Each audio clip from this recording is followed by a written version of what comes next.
Are you bullshitting right now? So, I'm confused here, Betty. Okay, sorry. We got this moment. I'm confused here, Betty. The camera sees the cop car plowing through this stuff. A garden gnome just goes flying. It's coming right at. So I'm confused here, Betty. In the peripheral, you see John shoot, jump into the hot tub, and everyone's running. So I'm confused here, Betty. Go on. I thought that Erica was controlling and possessing the car right now, but she seems to be going after Veronica. But that doesn't make any sense, because Erica died, I'm assuming, and because her husband killed her. However, Veronica has the hairs that we assume belong to Tom's wife, or lover, Eleanor. But why would the car go after her? If... the book...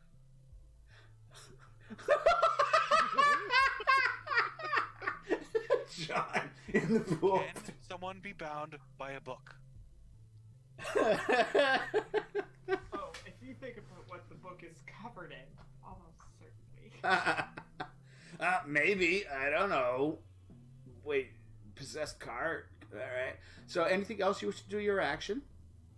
Nope, that's it. Okay. Car swerves. It doesn't handle itself quite well. The wheels wobble. But what's more? What? I'm doing that like calm person sitting on the corner with my phone. Spirit check, please. This is a cool moment.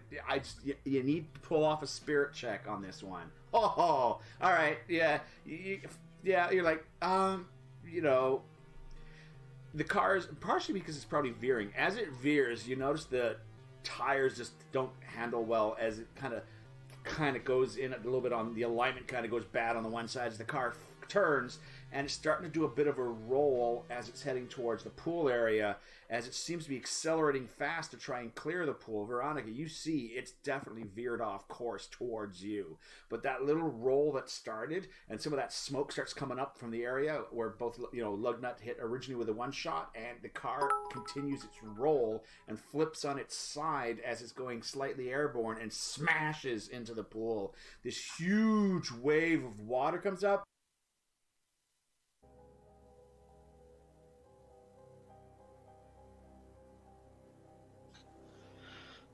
Okay, we should all be unmuted, and there. I'm gonna take 2 seconds, everybody, to test our levels on the actual stream. So y'all just talk a bunch so that I can have something to listen to. And I hope you're actually talking and not just moving your mouth. Yeah, okay. That will so make things difficult for me. So I'm going to recap, and I'm going to have people talk but my computer shut down with issues after an hour and so from the stream. But they were just getting the bits and pieces to set the spirits free and running through the house, except for Lugnut, who didn't want to run through the house. Right, Lugnut? Talk. This is your That was an awesome volume check. Right? Everybody needs to talk. Yeah, you got to talk. What are you eating right now, Lugnut? Tell us. I'm having pizza. Is that how you're going to talk in the game? No.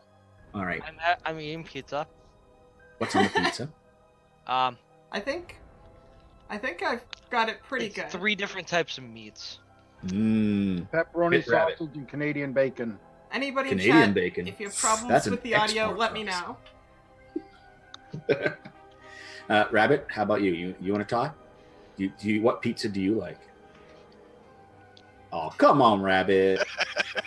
I like lots of different types of pizza. What about Hawaiian? What are people's opinions on Hawaiian pizza? So Hawaiian pizza is good if I'm in the right mood for Hawaiian. But otherwise, pineapple does not go on pizza. As much. You know what? Pineapple and anchovy on a pizza, swear to God, guarantees no one else drunk at the party is going to eat. You know, I can guarantee you that I don't care what's on that pizza as long as you don't put olives on it. Oh, I love olives too. But, you know, because I do like a Hawaiian pizza, add anchovies, and then that pizza's all mine. No one wants to touch it, but it actually works nice. I can imagine. Because it counters each other. So, are we ready? Are we ready? Is this hello, everybody? I think we're good. Hello, all you gotta everybody. Do is let me know when welcome. you want the pad to show up. The what? The pad? Oh yes, the pad. iPad Well, you thing. might want to throw the pad up soon, but not yet, because Okay, well, when I start sharing windows. Yeah, But we're going to do a little bit of a recap.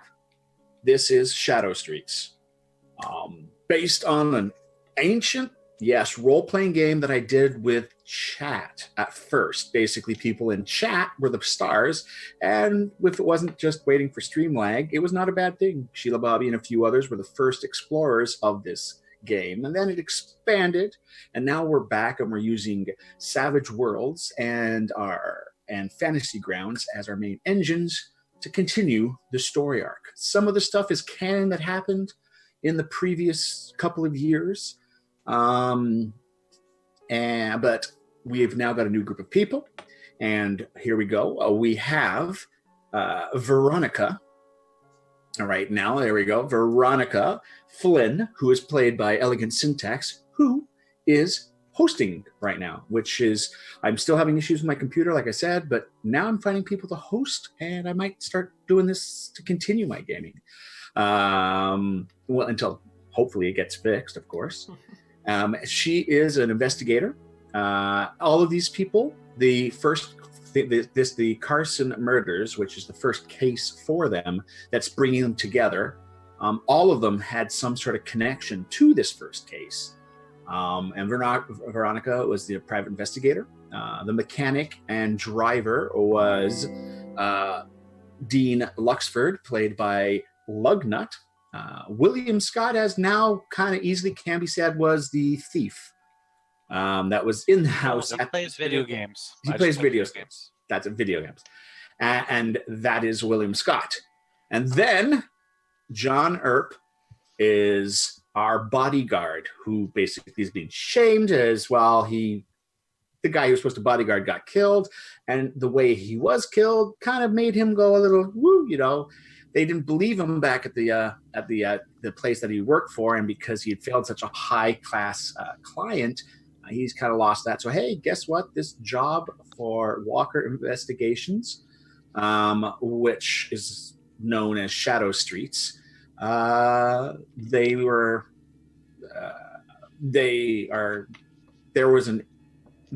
an investigative team that's been around since the 19th century in London, England. They came to the States and got private, what's it called again? Securities. I don't want to use Blackwater as an example. That's it. Security contractors to allow them to carry weapons and that. But they investigate paranormal things. And they used to have a good thing with the mayor, but there was a fundraiser a while back that went sour, and the Mr. Walker himself disappeared and has not been seen since.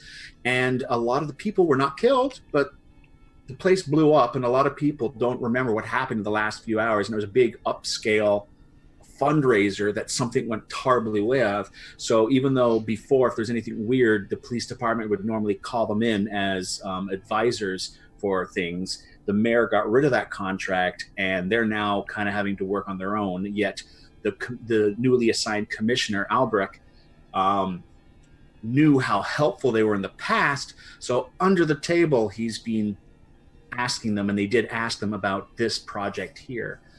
It's coming to its end, and as discovered in the last bit of the game, the one character, which for the record is still standing at the hot tub, is Skinless Tom, an urban legend from Tennessee, which was brought into this story. And the other is a possessing entity of sorts that does have more of a connection to the mechanical than human beings for what it possesses. And both of these are spirits in a sense that they're discovered have been held here by two things. One to hold them in place, and one to hold them to this plane of existence. And currently, Veronica has 3 pieces on her, which she believes 2 of them are the things that are keeping the things pinned here. The hair in a tube they assume may be of Eleanor, the love interest of Skinless Tom, and he could be sent back by the destruction of it. The other is either a set of earrings or a leather-bound book, which is peculiarly looking leather. One of those might be the one that's looking after Erica, who happens to be the ghost of a recently deceased ghost of the ghost whose husband somehow is connected to this, an occultist of some sort that's laying, no longer bleeding. He's now not bleeding anymore by said hot tub.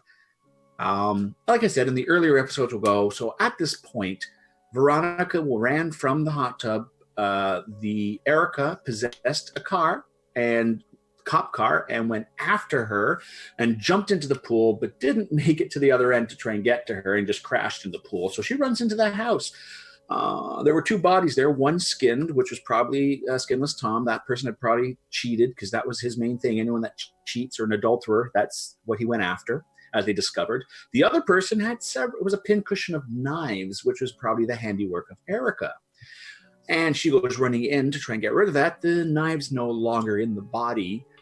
She didn't realize the difference. And everyone's trying to tell her to get out of the house as Lugnut's character, Dean, is at the window going, giving the warning. William was chasing after her as well. And she'd just gotten to this point where she's at the front entrance. You might want to throw up the pad now as we go into this. Oh, I thought we had just gone out the door. Well, that we shouldn't be in the house. Well, we're going on the last bit around here, and there's the outside map that I've got shared as well. But effectively, Veronica had put she had got one of them, those bowls right by the front door on the desk that you throw your keys in and this candy wrappers or whatever. And she threw some papers in there and was going to throw the hair and the book and everything into this bowl and set it on fire. That was her idea. But the entity that's pursuing them has telekinetic abilities, and on its move took the bowl, threw it across the room, and shattered it against the wall. And that's kind of where we left it. It was the top of the clock. We're going on the last episode and not the quick 5 seconds of existence that never got saved because that was the attempt to come back from my system crashing. Daniel, of all people, had the Joker, but so he's just still laying there unconscious, no longer bleeding to death. The order's a little off now from what it was last said, but if we bring up the little combat tracker, we're now going to go right back into it. And Dean, in the new initiative, you are actually the next person to act in our little combat tracker right here. I don't have to worry about you guys see my NPCs or anything now. This is all good. Yeah, you can only see what I show. I know. So you see, I think I want to do this more often. Get other people to host. Start passing around like Siren can host and Resi can host and all this kind of stuff. And yeah, So, Dean, you've peeked in there. You realize that the one cop that was by the oven, that's in that little corner section, nice cabinet corner section.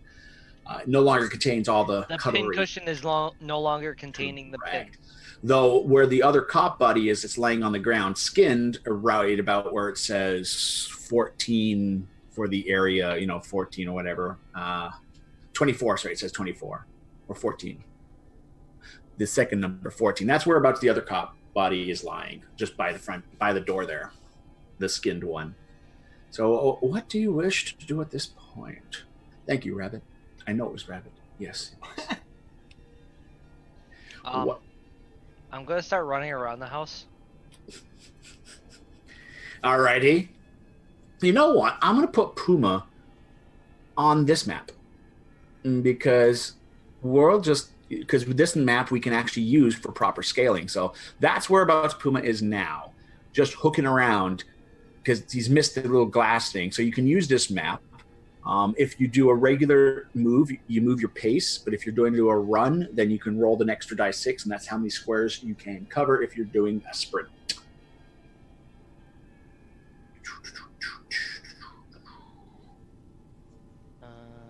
Then we can kind of let the other map fade off for a bit. So, a total of 10. So you can move yourself 10 of those squares on this map, effectively. Is it locked down or not? I haven't checked that. It was not. As you move, gotcha. I've now locked it, so.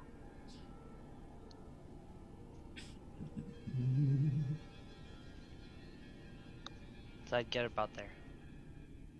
You got it. So Puma, as you're kind of heading down, hey, where's the? Oh, do I have to? There we go.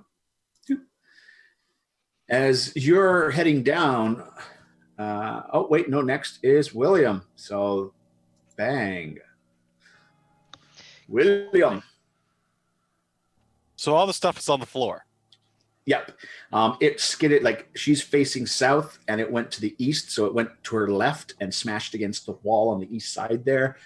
In the corner, because there's an arched opening to an open concept living room just next to it, right? There's no door there, but it's hitting the corner. Like it slid right across. So it hit the corner piece just before you get to that nice arched entrance to the living room. The property brothers will be in later to knock those walls out to make it more open concept. Just saying. And I'm going to start helping her pick them up and motion towards the door and say, we need to get out of the house. Now, nicely, she still has all the components. She's got the vial and the earrings and then the book held by her one hand because she was just filling the stuff to make the burn start, and that's what's smashing. So there's nothing of importance, per se, through the bowl. So now that you know that, do you still pick up those pieces? No, but I'm going to open the door and tell her to leave. And then leave. I need you to do a strength roll for me, please. I'm not strength. Gosh. Do. Can I just make a comment though? When you were introducing our characters, it kind of bothers me a bit that you started with Veronica and then jumped to the other side and went backwards. Instead of just going from left to right, you went Veronica, jumped all the way to the right, and You were then went left. saving the best for last. Okay. I did that to play with your OCD. It's just like when Puma puts things backwards on the roll at work. Uh-oh. I hope there's no fights for the toilet roll, which way it rolls. No, right? we have a right. a cardboard pipe thing that has a bunch of stickers and stuff on it, and he had one specific roll that was going the opposite direction. Door is not opening. It seems to like as if somebody was holding the door shut.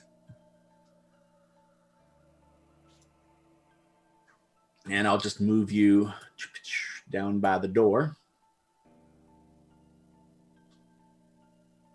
Doing a beanie? You got it.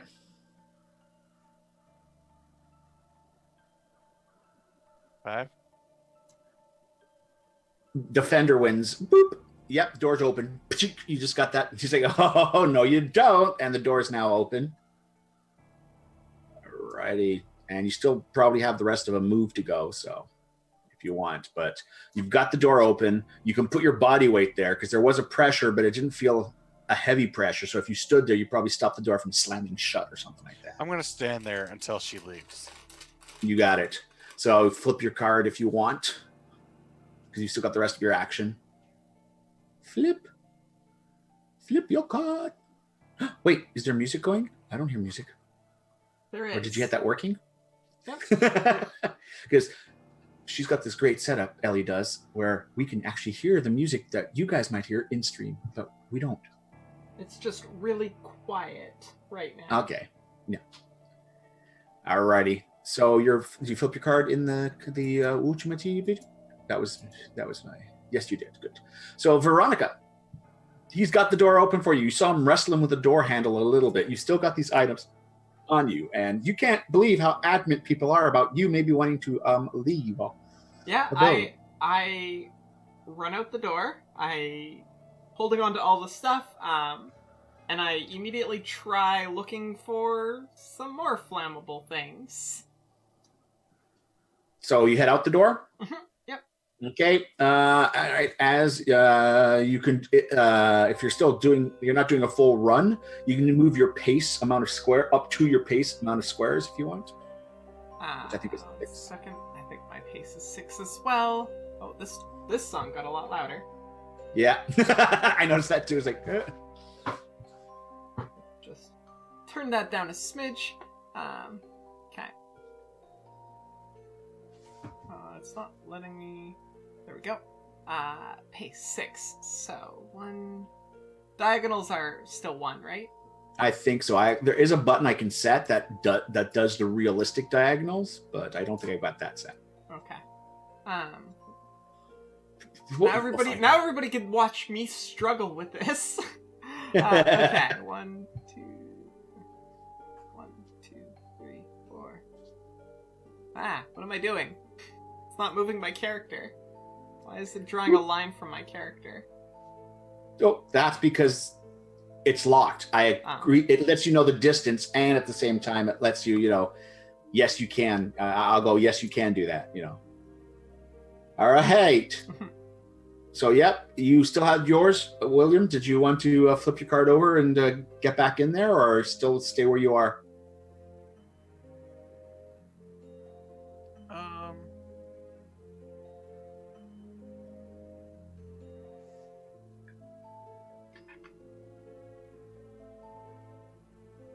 There we go.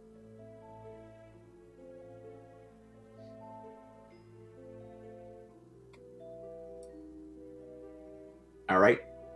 So there's a new also button, and I want to push it. Can I push it? Mm-hmm. Oh yeah, push the button.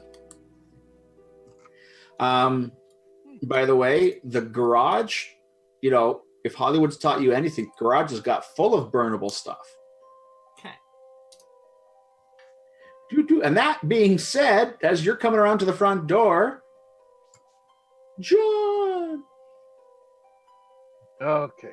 Well, I have a pace of 6.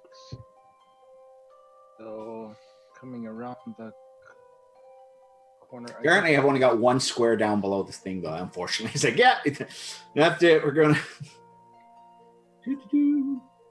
Pace of 6. So, walk over there. Boom, boom, boom. Hey, guess who you see? Yep. Hi, John. Right, I'm going to tell Veronica just to put the stuff on the ground. And I'm pulling out my bang stick. Ooh. I see that there, and I put the stuff on the ground. Really don't think we should burn the book. All right, give me 1 second. Yeah, you still would have had an action. What are you going to put down there? You're going to put just drop everything. I'm putting all three. I'm putting the book, the hair, the earrings. It's all there. All right. Effectively with the boomstick, you're going to have to choose your target. Right. And I'm first going to strike the earrings because the other stuff is, to me, visually, looks like it'd be easier to destroy than the earrings. So I'm going to hit the earrings with the bangs. What if the earrings are nothing? I stacked them all. So, I put, the book and then the hair and, the earrings right next to it. Like, it's a stack. Like, they're all... You have to understand, this bang stick's like a shotgun shell going off here. Yeah. True. Alrighty. I want you to do the damage. Do the damage for me. Okay. So just do the damage. And I'm just going to... Alrighty. Oh, bunch of low numbers.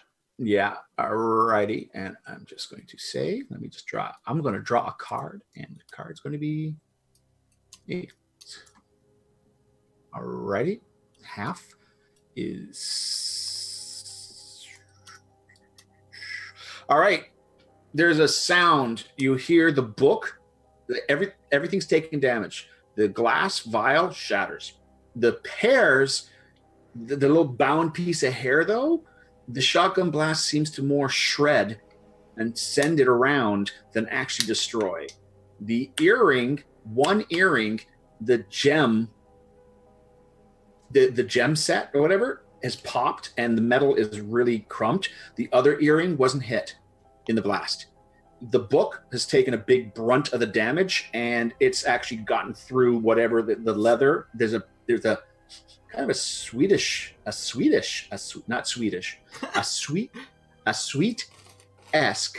type of sickly sweet smell from this burnt leather that you've just ripped on the book. And it's actually, you can see some burn damage to a page or so on the front of the book. It's gone through the leather on the front and it's gone into a page or so that's in there.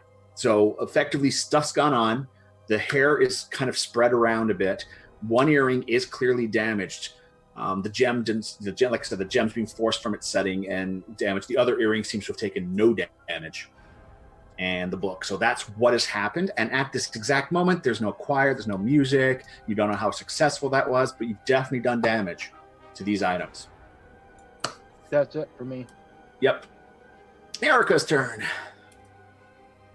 All right, that was at the moment of the shot going off, but just a mere few seconds later, you are too far away. To your north, the living room windows shatter outwards, but you guys are far enough away that the glass can't reach you. If you literally, it goes two squares out the blast, but you guys are 3 out, so literally boom, the glass just shatters out, and it looks like a maddened attempt to just do damage to you guys, and it failed. So with that, we are now doing a brand new initiative. Oh, here we go, Erica, you've done your thing.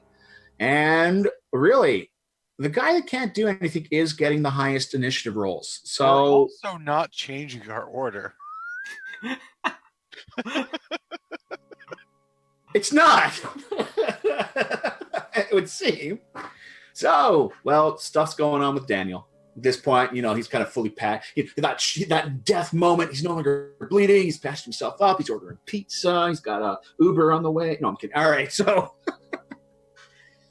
he's unable to do anything. So that is, he's done. And Erica gets to go next. You don't see that on your thing. Erica, you see the glass that was just shattered out start to levitate up off the ground and then go flying out at you guys. I would like, what's your, what is, you, as an action, you could do an athletic. So we don't have athletics right now. We have agility. You can do an agility roll as an action to do a roll out of the way. Or you rely on the base of 4 is all that this glass needs to hit you guys. So if you want to still have an action, like you can still move, but you'll use an action. If you want to use an action, you can bolt, but you know what I mean? It's your call. As you see the glass lifting up, it's going to go flying at you. You're going to take it or you're going to try and avoid it. I think I'm going to try and avoid it. Like I'm going to duck down or Yep. Basically, you can do an agility roll. Okay. An agility roll for that. Explodey dice. That's better than a 4 to try and hit you. Mm-hmm. William, what about you? Very disappointed, Erica. I thought we were going to a party.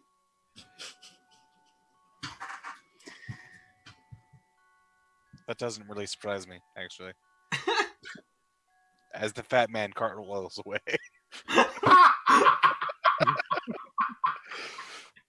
All right, with an 8, does there any... oh my God! She gets... Veronica, you just got hit. Oh no. Some flying glass has come at you. The glass, where's my dice? It is only 5 points. You have a toughness. Let's take a peeky here. You have, basically with what you've got on and all that stuff, you've got glass in your clothing and all that stuff, but it doesn't do any damage to you. Leather duster.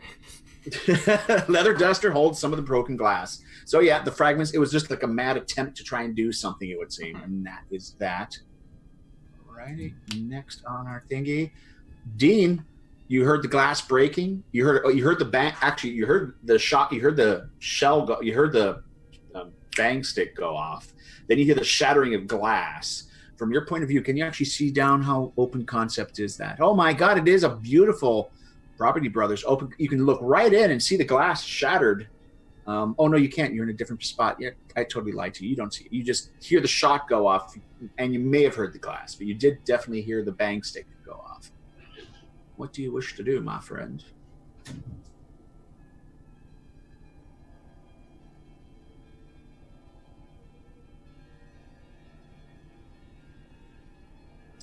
Alrighty.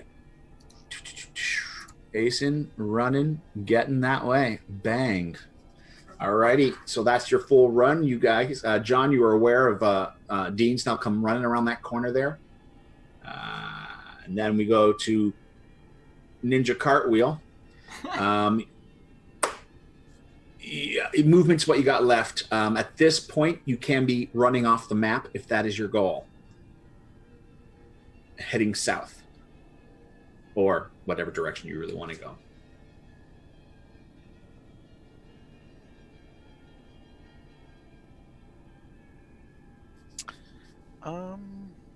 Again, the items are, as I described, after the blast on the ground if you wanted to do something. If you wanted to shoot at them or, join the club, everyone's like, Still not thinking it's a good idea to destroy the book. It just seems like it's a bad choice. I guess I'll just stay here until we all decide what we're doing. So you're flipping your card. All right. Veronica, what do you want to do? You've seen the damage. Like I said, the hair is kind of, it's broken apart. The glass vial, it's scattered a bit. You're not too sure. Sadly, to see anything, that guy is still, last Skinless Tom is still by the hot tub. I don't know what was going on there. And the one earring has taken damage and the book has. So what do you wish to do yourself? Can I see any of the hair or anything like that? Oh yeah, it's scattered around. It's scattered around and all that stuff, yeah. I'd like to try and collect as much of it as I can. And I want. Oh, hold on! I just realized you've still got the missing action too because you did the duck. Yeah. You did the duck down. So I just realized that's my bad. But okay.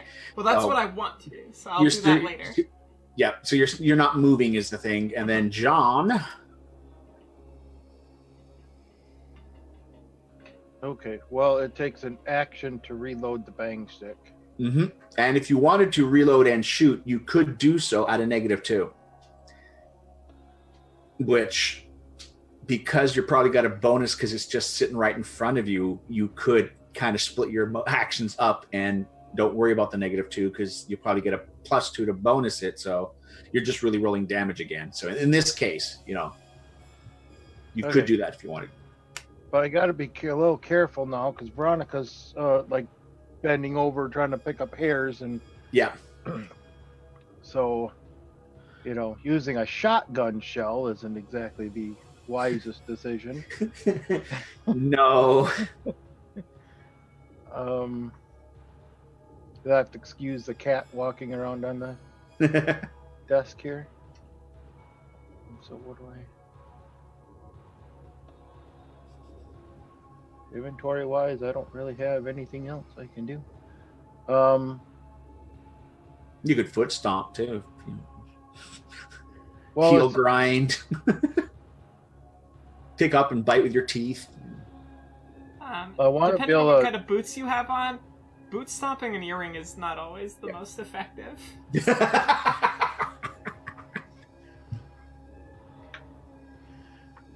Well, I want to pick up the reload my bang stick, and then I'm just going to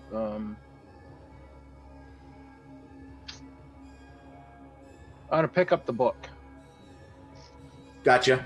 By picking up the book, you will cause the earring fragments and earring and hairs that are on the book to fall to the ground below it. Type of, you know what I mean? Like when you pick it up, you'll be dropping the stuff that's on it, and there might be 1 or 2 hairs that are stuck on the book as well. Okay. Just, stuck in there with the blast, All right. So you picked up the book, and that would be good. Because I loaded the bang stick and then picked the book up, so that. Yeah. I just realized that if we actually did an action, we can only do a 5-foot step afterwards. Oh, okay. Yeah. So holding my turn. Yeah. All right. Top of the clock. Oh my God! It's a Joker. Everyone gets a beanie. Yay! Hey, and I think everyone gets a +2 on all their rolls this round. Yep. And you can go whenever you want, Veronica. Well, I want to collect the hair. Alrighty. With a +2 bonus, I'm going to need a notice to make sure you've grabbed as much as possible of it. Your bonus for Oh, that's not you. That has traps. Sorry, I'm looking at the wrong character sheet here. Whoops! Someone has a bunch of traps. That would be the video game player. Oh yeah, no problem. What? You're able to Sounds get like you don't believe that I play video games. You've picked up a big chunk of the hair. You basically you were successful enough to grab as much hair as you can. Actually, him lifting the book up kind of made it a little easier as it kind of just all fell off into this one area almost. So Perfect. you've got a good chunk of the hair. And do you have gloves or not? Yeah, I was wearing gloves because when we came in, There are some pieces of there is the reflective pieces of broken glass that might be sticking to your leather gloves and stuff like that too. If you had bare hands, you might have cut. You know what I mean. You might have cuts because broken glass. Remember, Everywhere. I chewed out Dean for not wearing gloves. Yeah, that's true. Meanwhile, we look at Dean. No idea what you're talking about. Alrighty. Meanwhile, I'm looking at her leather gloves and like, those are just as bad as a fingerprint. Alrighty. So you've got all the pieces of hair, and unless you want to move, are you staying in your position? Alrighty. Yeah, I'm staying there. So you've got all the pieces of hair. Bang. Oops. Now you're going to hear the ding for your turn. Now we'll go to the next. Dean! Apparently destined to be second place forever. All right, Dean. They are clearly ripping apart the, you saw that John is reloading his boomstick. Not boomstick. You say boomstick, you think of. I'm just gonna walk up and say, "Oh, looks like you guys watched out for the knives." You're not pincushions. That's good. Anything else you wish to do at this moment there, Dean? No. On it. No idea what's going on. So. Yeah, it is starting to get a bit quiet. Oh, now it's Erica's turn. All right, so nothing happens. Like no more flying glass. Nothing seems to happen. As we get to John. John, you've reloaded. You've got the book. The earrings have fallen to the ground. The damaged one and the undamaged one. Okay. Now, at this point, William, you've made it clear that you've actually spoke out loud that we shouldn't destroy the book? I have spoke out loud that I have concerns that we might cause more problems than not if we destroy the book because we don't have enough information. Like when I destroyed the rune. Right. All right, so I'm standing there. I got the book in hand. Yep. Veronica's got the hairs in hand. So it's just the earrings that are still on the ground. Yeah. And one or two hairs, maybe.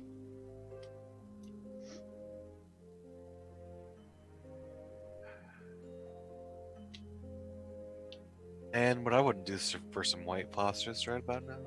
I think grenades would be really good right about now. Yeah, I mean, about the only option I have to because I'm trying to think of destroying the earrings is to whack them with my bang stick again. Just because now the book and the hairs are effectively for those people. It's not Ash's shotgun reference. A bang stick is actually just a long stick with a shotgun shell at the end. That is a humane way to kill cat. I definitely have been writing boomstick in my notes, so yeah. Alrighty. So yeah. So you're gonna just stick it down on top of the other earring, or? Yep. I'm just gonna. Just roll me that. Just roll me the damage again for that. All right.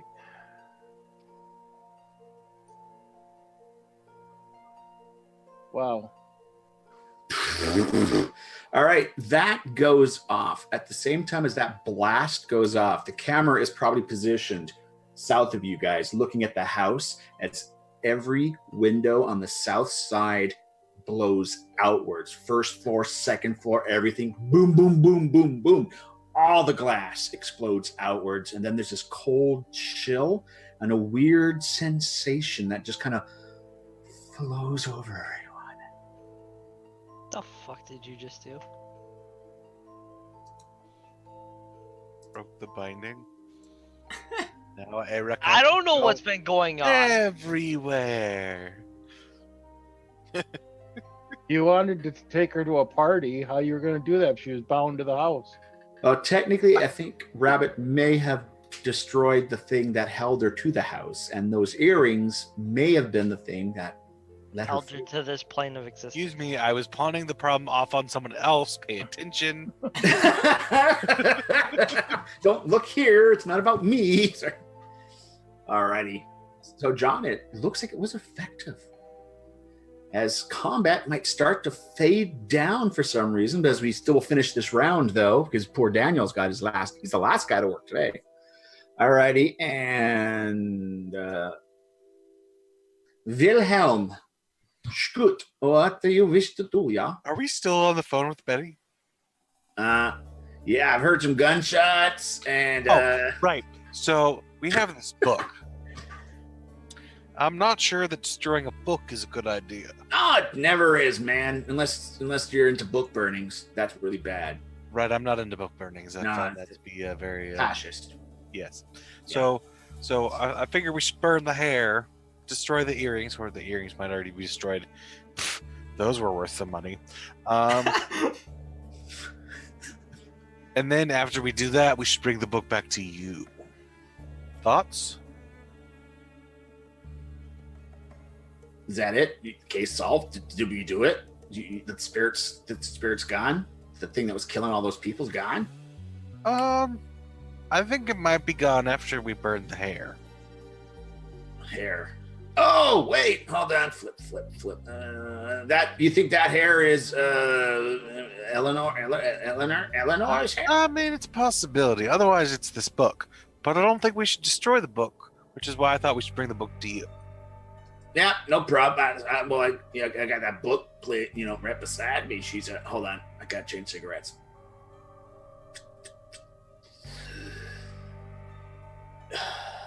All right. The chain smokes. The little porcupine's now got an extra little spike of a filter stuck into it. Open up a new pack. You're the rapper coming in. Sorry. I mean, you put me on hold forever, apparently. But bring the book here. They'll probably be safe. I think it's still going to be safe. Also, yeah. Question. Sure. So Veronica, the Edward, the conference call in England, he had to go. So, all right then. Yeah, But Veronica used her own blood on the tile. Now, if I'm inexperienced with video games, that could be blood magic, and she could now possibly be in control of Tom. Thank you, Dragon Age.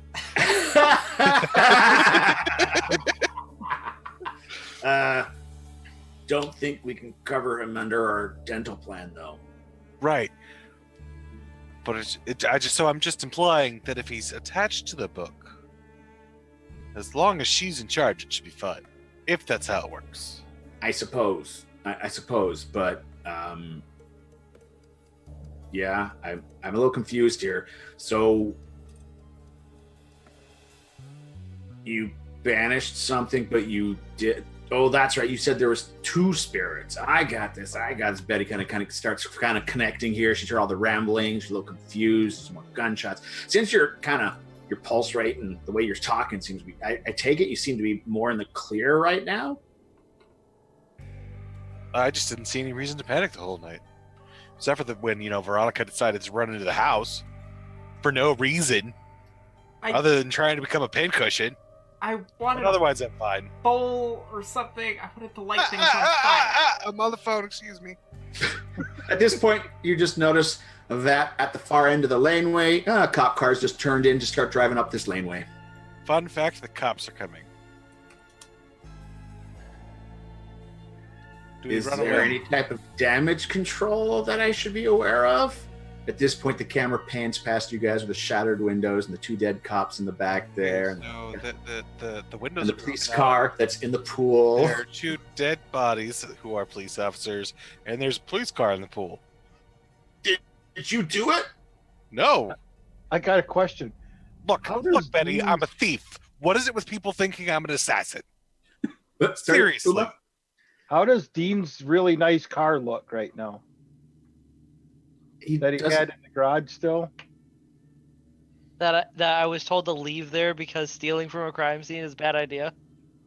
Oh, your car's still in there, yeah. He was I do asking how it believe, was. though. That'd be like looking at Dean and says, I think we should go hop in your car and, skedaddle. Cops are coming. You guys Ubered here, Yes, by the way. Yes, but my, he's got my race car His race car's still in the garage. got left at the old man that I owed a debt to. My dream car that is the reason why I was working for this guy is still in the garage. Because This I was is told not to Not take gonna it end last well. time. Anyway, it's just not gonna work. It's gonna be horrible. It's just this is Betty mumbling to herself right now. It's nothing pain. I feel To be fair, I didn't do anything. I didn't shoot nothing. And then, ladies and gentlemen, here we go. There's the car right there. That's just the car. Yeah. I am, however, going to now run towards the woods. Do. All right. So, what just happened? Did I? Uh-oh. What? Oh, that's all good. No problem, guys. We're all good. Somebody started running, and suddenly the Wikipedia for Fantasy Grounds popped up. I must have clicked the button. That's what the question mark does, guys. All right. So, but who's that doing the total? Scott, you're running. You're just heading off that way. You got it. Into the woods. Into the woods. We're not really into a combat tracker right now. Hopefully not with cops approaching. All right, then I'm just in the woods. You're booting to the woods. So does everyone take his lead, or do you want to boot in different directions? I'm just gonna Are you gonna go to your car? ask the question of, with all this damage, what happens to my car? Am I gonna get that back? No. It's probably going to get impounded unless we take it now. I'm gonna take it now. Except they have information. I'm running away. It's The only way to get out of this place, by the way, is the driveway down that the cops are coming on. That's fine. Unless you know how to climb a fence. That's fine. In a There's car? there's a turnaround circle right there. As soon as they come up, I'll just speed around it. There's a plan.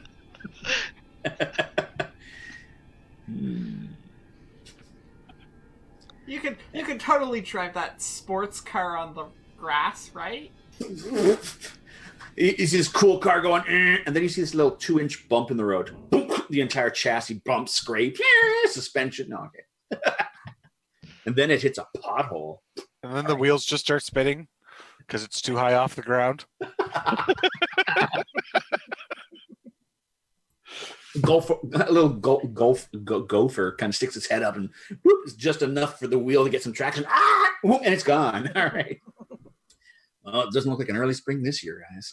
Okay, so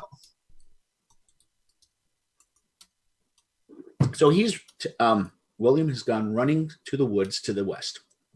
Lugnut, you want to run in and grab your car. This is your logic, right? Yep. You got it. And Puma, you're going with him.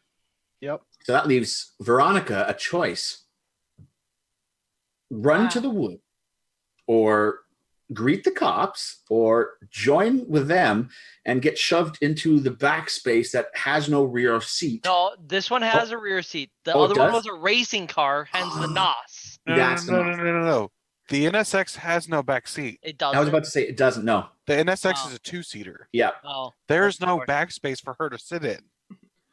I am very That's small, but What's the trunk So, space like? how By close the way, would kids, you say the don't police get into are? the trunk of a car. It's illegal, and you could die if there was an accident.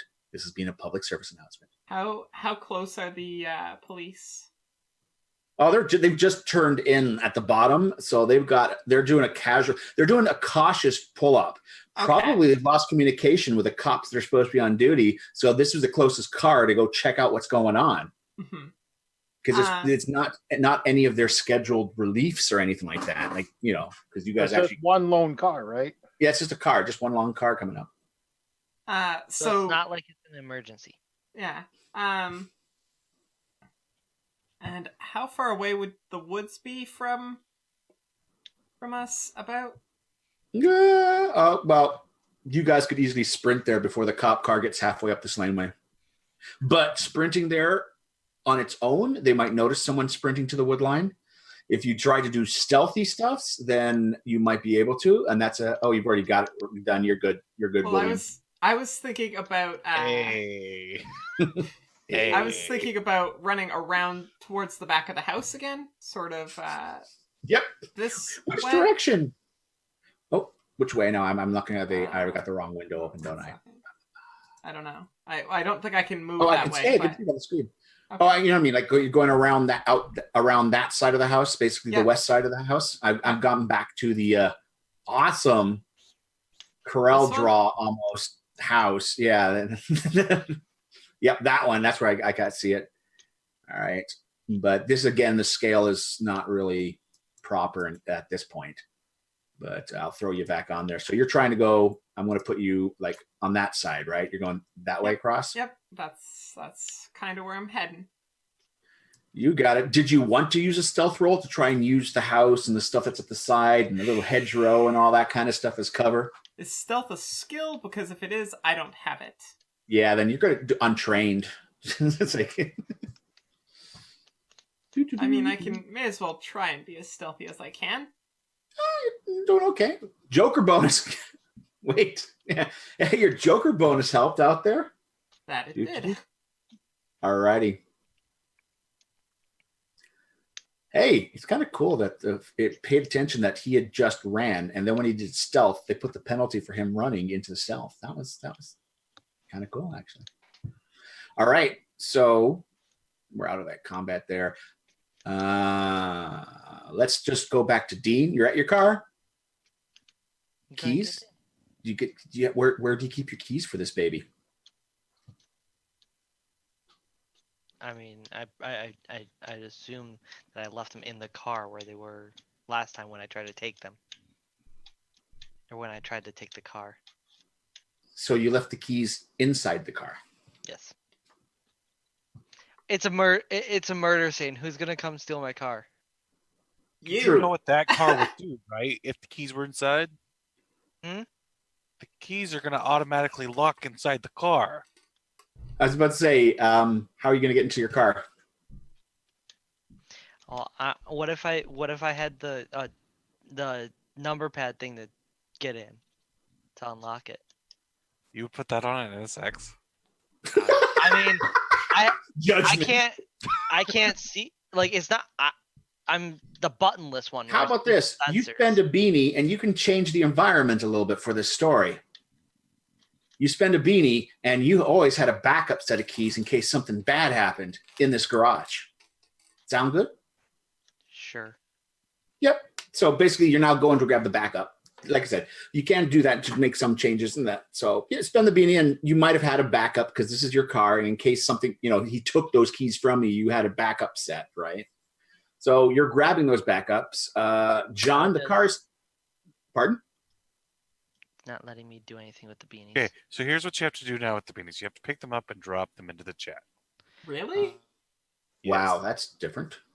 Using a beanie. Oh, that's true. You don't right click and do it anymore. That's part of one of the changes. All right. So, yep, you've got the keys you're grabbing. Puma, nothing really for you to do right now as you're waiting. He gets to the car, sighs, heads over to like one of the repair tool areas, lifts up some little tools and pulls out this little key area that he had hidden away. Probably a Pop-Tart there too. I don't know.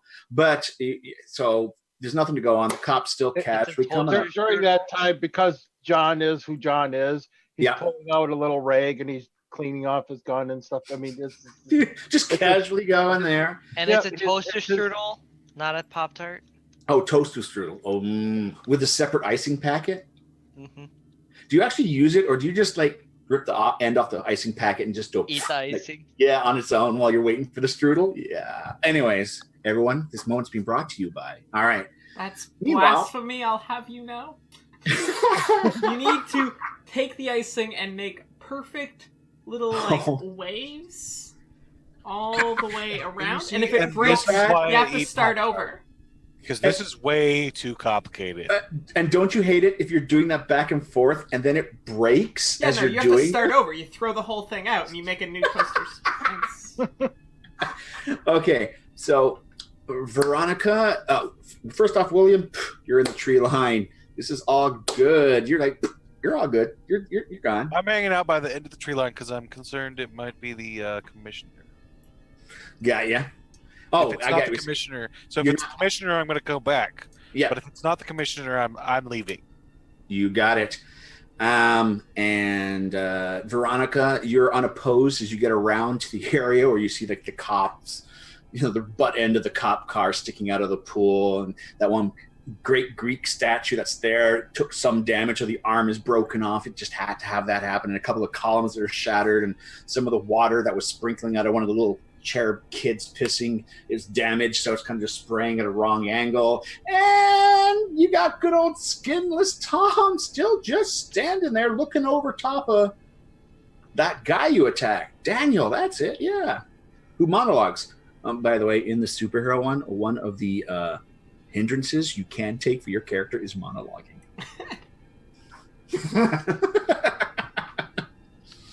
All right, so Thank you, Deadpool. Alrighty. It's toaster strudels. All right. So yeah, you're able to get to the back there, Veronica. What is your plan?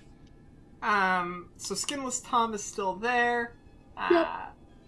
Basically, my plan is, because I'm a little bit familiar with the area, especially back here was where I was scoping out the place. Exactly.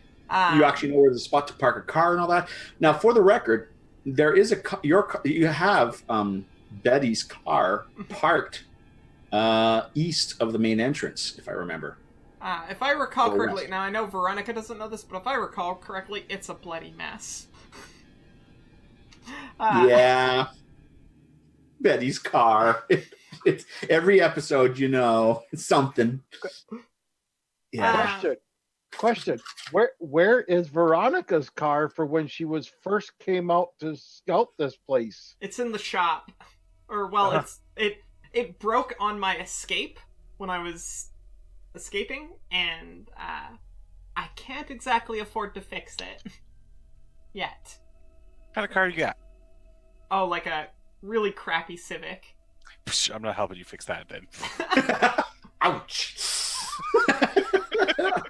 Like it's not even like a good Civic. Like it's really it's like a 1986 Civic with that nasty red color and the party. Oh, if you think the whole car is one color.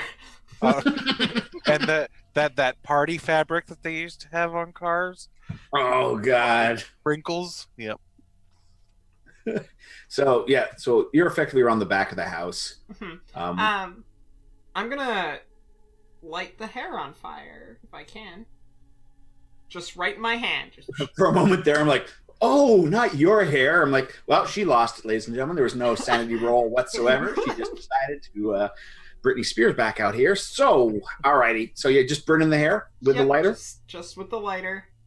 It smells By bad. the way, if you've ever burnt your own hair with a hair dryer, or you didn't shave all the hair off the corpse you were burning before the cops showed up, that smell is horrible. The smell of burnt hair, but it seems to be burning, and as it burns, it starts to spark a little bit, and it's got this kind of eerie, slight blue glow to the flame. Are we all just going to sit here and ignore the fact that he said shaving your body after killing it? No. Can't wait till you come to visit me in Prince Edward Island. I'm having doubts. All right. So it's fine. What's the worst that can happen? We all end up decomposing in his basement? In Renset's basement? Y'all, exactly. Y'all will have some notice. I'm the closest to him, so. Yeah, well, I think he's just going to recruit us to help him. That's all. Okay, so as you burn it, you get that blue, eerie kind of effect going on, and it does kind of puff up, and you just see Skinless Tom kind of just turn, and then just in a weird play of light, there's a slight flickering, or whenever you blinked or whatever, and he's gone. Okay, good. And there's a slight tinking sound of a metal blade falling on the pool tile work. Ting, ting, ting, ting, right there. And it's all done. It is Albrecht, Rabbit. You notice, William, I should say, you do notice it's just Albrecht in a car. Now, it looks like, remember how he was down the street checking out the two murders? Right. It looks like he grabbed one of the cop cars that was there because it's not one of the unmarked, he's Is he by himself? He is. All right, I'm coming out. Got you. He's now cautiously pulling up to the place, and he sees you coming. Like, you make yourself clear that you're coming out? Yep, I'm like, slow your roll. Slow your roll. And at this point, you're coming out of the. At this point, you're going, hey, nothing to worry about. And then the car comes out of the garage with Puma and Dean in it. Vroom, vroom, vroom, vroom, vroom, vroom, vroom. You can see the eyebrow raise from the distance you are away from him in that car. So you just see him as he's driving up that laneway, and he sees that car come out. He just turns the car about 45 degrees to block the road. Instead of going to the roundabout, he just kind of goes like what? that. The cop knows how to stop a car from leaving? Well, he knows that there's a little rain ditch that's about an inch on either side of the road. He's not going to be able to cover them. That was always my joke about one of my favorite cars was the Lamborghini Countach, the 80s model. It had some clearance, but then it got to the point like Diablo version. Seriously, clearance. But anyways, murder the cop. Thank you, Merchant Angel. Merchant of Death. Dun, dun, dun. All right. But yeah, it's Albrecht. Albrecht is their contact. He's the commissioner, and he's the only person that, in theory, might be able to be okay with what's going on. Kinda, not really. This is going to be, So anyways, you're approaching the car. You guys are driving out with the car. At this point, he's turned the car, and you see him kind of getting out of the car. He is giving his hand a little bit on his hip as he's looking at the car. He sees your approach, but he doesn't. He's keeping you basically. You're on the one side of his vision, and he's got the car on the other. Yeah. Can I see him? Yep. While I'm driving. Okay, I'm not gonna be super fast then. It's just gonna be like pulling up to him. Okay. And then he kind of calms down a little bit as he does make eye contact with you in the driver's seat, so he knows who's in the car. But you also see the frustration growing in him. Veronica, you never called me back to let me know if I could get it back. Okay. All right. Veronica.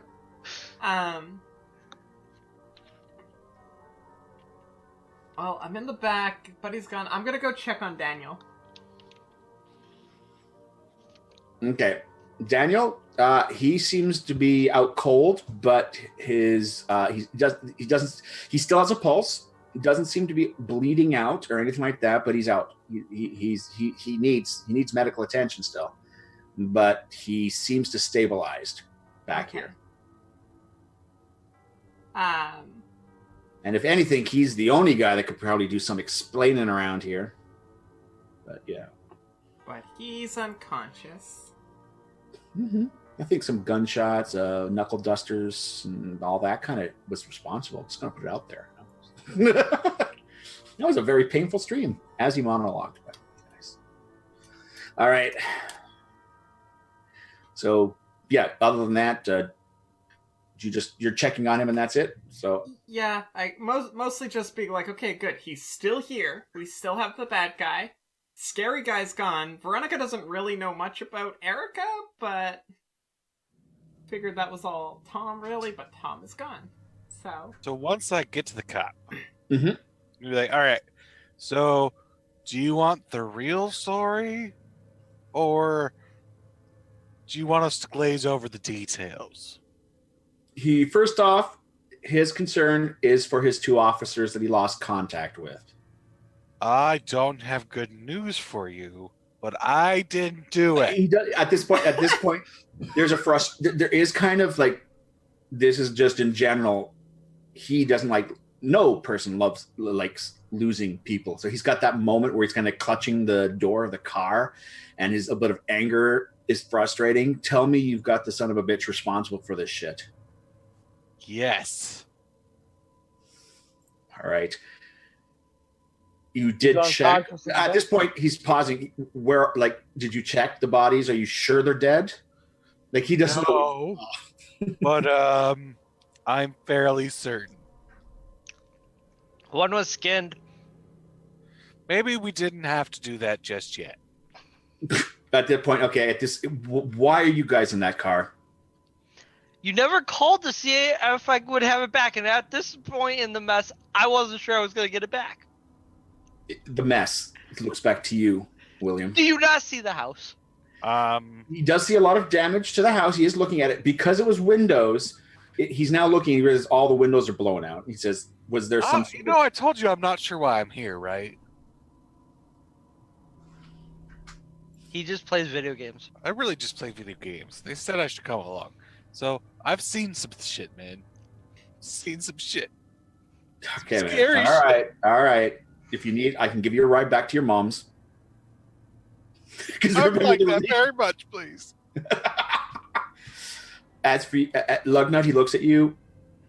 It will be impounded, and there's paperwork to be done. And until this is closed properly, the vehicle is not available. But because technically you are still the one on the lease, the vehicle would be, as long as it's not related to the crimes in any way. But it needs to be impounded until that time. You will get your vehicle. Yes. An NSX. Do you know what kind of credit you have to be able to have to lease an NSX? We're not really having this conversation right now. Could you take me to the police officers, please? And he looks around. Did all of you make it out? Looking around as he sees there's only 3 of you now. I think I saw her run around back to apprehend the suspect. At that point, you see the frustration that he's having with you guys seems to be transposed a little bit. At least there's one smart one of us. So we're going to take a tour through the house on the way out to the pool. Now it's not a pretty sight. He's seen some fucked up shit in his time. It's like, we'll bring that. Where is it? There we go. Where is? Do I have? There it is. I like, boop, this is our guy. I like the actor too. So that is Commissioner Albrecht. Transferred from Detroit, where he had a supernatural experience of his own, and is now the Commissioner of New York. But yes, so that's our guy. And yes, for some reason in this world, any books written by James O'Barr do not exist for some reason. For those geeks out there. All right. So Albrecht, he tells you that he's got to clean this up. We have an apprehension. He knows that there's supernatural involvement. That's why he had you guys here. So he has no idea how he's going to change. He doesn't know how, he's got paperwork to worry about. He thinks it'd be in your best interest for you guys, to be gone if you can, and leave the car, if you could park the car back, as he's now kind of left his car there still, but he's now walking with you, William, as you're heading towards the house, as you start to see more of the damage done. So I think when someone did something to purge an evil spirit, I think that's what happened. Like I said, I'm not sure why I was here. All the windows blew out. Got you. As you guys get back to the hall where the 2 of you were standing at one point, William, Veronica, and you notice that the hall at a 45-degree angle, like from the kitchen area, the wall on your left-hand side, because you're walking in, the west side wall is a pincushion of knives. It looks like the round you guys got out of there, all the knives from the kitchen went whipping in and impaled on the wall. That one moment when you're like, what did we miss? As he's looking in, and he quickly goes over, and he does go over to, like, he sees the one person, he goes down to the skinned person, and just has to confirm, yes, he's got a little frustrated look on his face, and he kind of punches the counter, and he looks out towards the pool area, and that's where he can see there's one person bent over, Veronica, he's guessing, he sees out in the back, Veronica, as you're looking back, you do see movement in the kitchen area because there's lots of open windows and all that thing. And you see somewhat calm movement, and you recognize it's not an officer in normal clothing. And you kind of recognize that it looks like it's Albrecht that might be, in with the other guys right now, which would make sense. He's here to figure out what's going on. You see Albrecht pause for a second and just kind of does a little bit of a cross as he's just looking over these dead people. And he then quickly gets the thing. He's calling in basically he starts calling this in, and he suggests that you guys, park the car and you have a means to leave here. His offer to take you home right now is canceled because he's got to be here when they show up. And We Ubered. And Betty's car is now part of evidence. Wait, what? Betty's car. You passed Betty's car on the way in, right? Yeah. He thought that he didn't check it. That's why he knew you guys were probably still here. He didn't check the inside of the car. He's like, it's evidence now? Why is it evidence? What happened? It's now at a crime scene. So... you're coming back, by the way, Veronica. Are you with the body? Yeah. So you're picking up a body. You're what they always tell you not to do. No, I'm not doing that. I'm like I was there. But no, I wouldn't move an unconscious person without... Okay, I was just saying. Well, you could if you could. I mean, you don't know what internal damage. Yeah, exactly. Oh yeah, dragging the body through the dirt. All right. So effectively, it's starting to break down a bit here. Albrecht's now quickly, as he's on the phone, heading out to the pool area, sees the guy. The only problem is he wants to know, how is this guy responsible? Just lay it low to what you think, because he's heard a lot of weird shit. Mm-hmm. Magic. So this guy's name is... Hold on a second, I gotta get to my notes. It just he's pulling his phone up. Hold on. Is Daniel Groper. His sister, Erica, was a lover of said person in this house. And then she was bound here, and then she killed people, and that was fun. Also, someone else summoned somebody named Tom, who was skinless, from Tennessee, who's a urban legend, but it's real. So he summoned shit. Magic. I mean, I feel like that implies something different, because it feels more like he brought things from other locations. But sure, we could go with summon things. Magic. Do we have... This might be a stretch for you guys.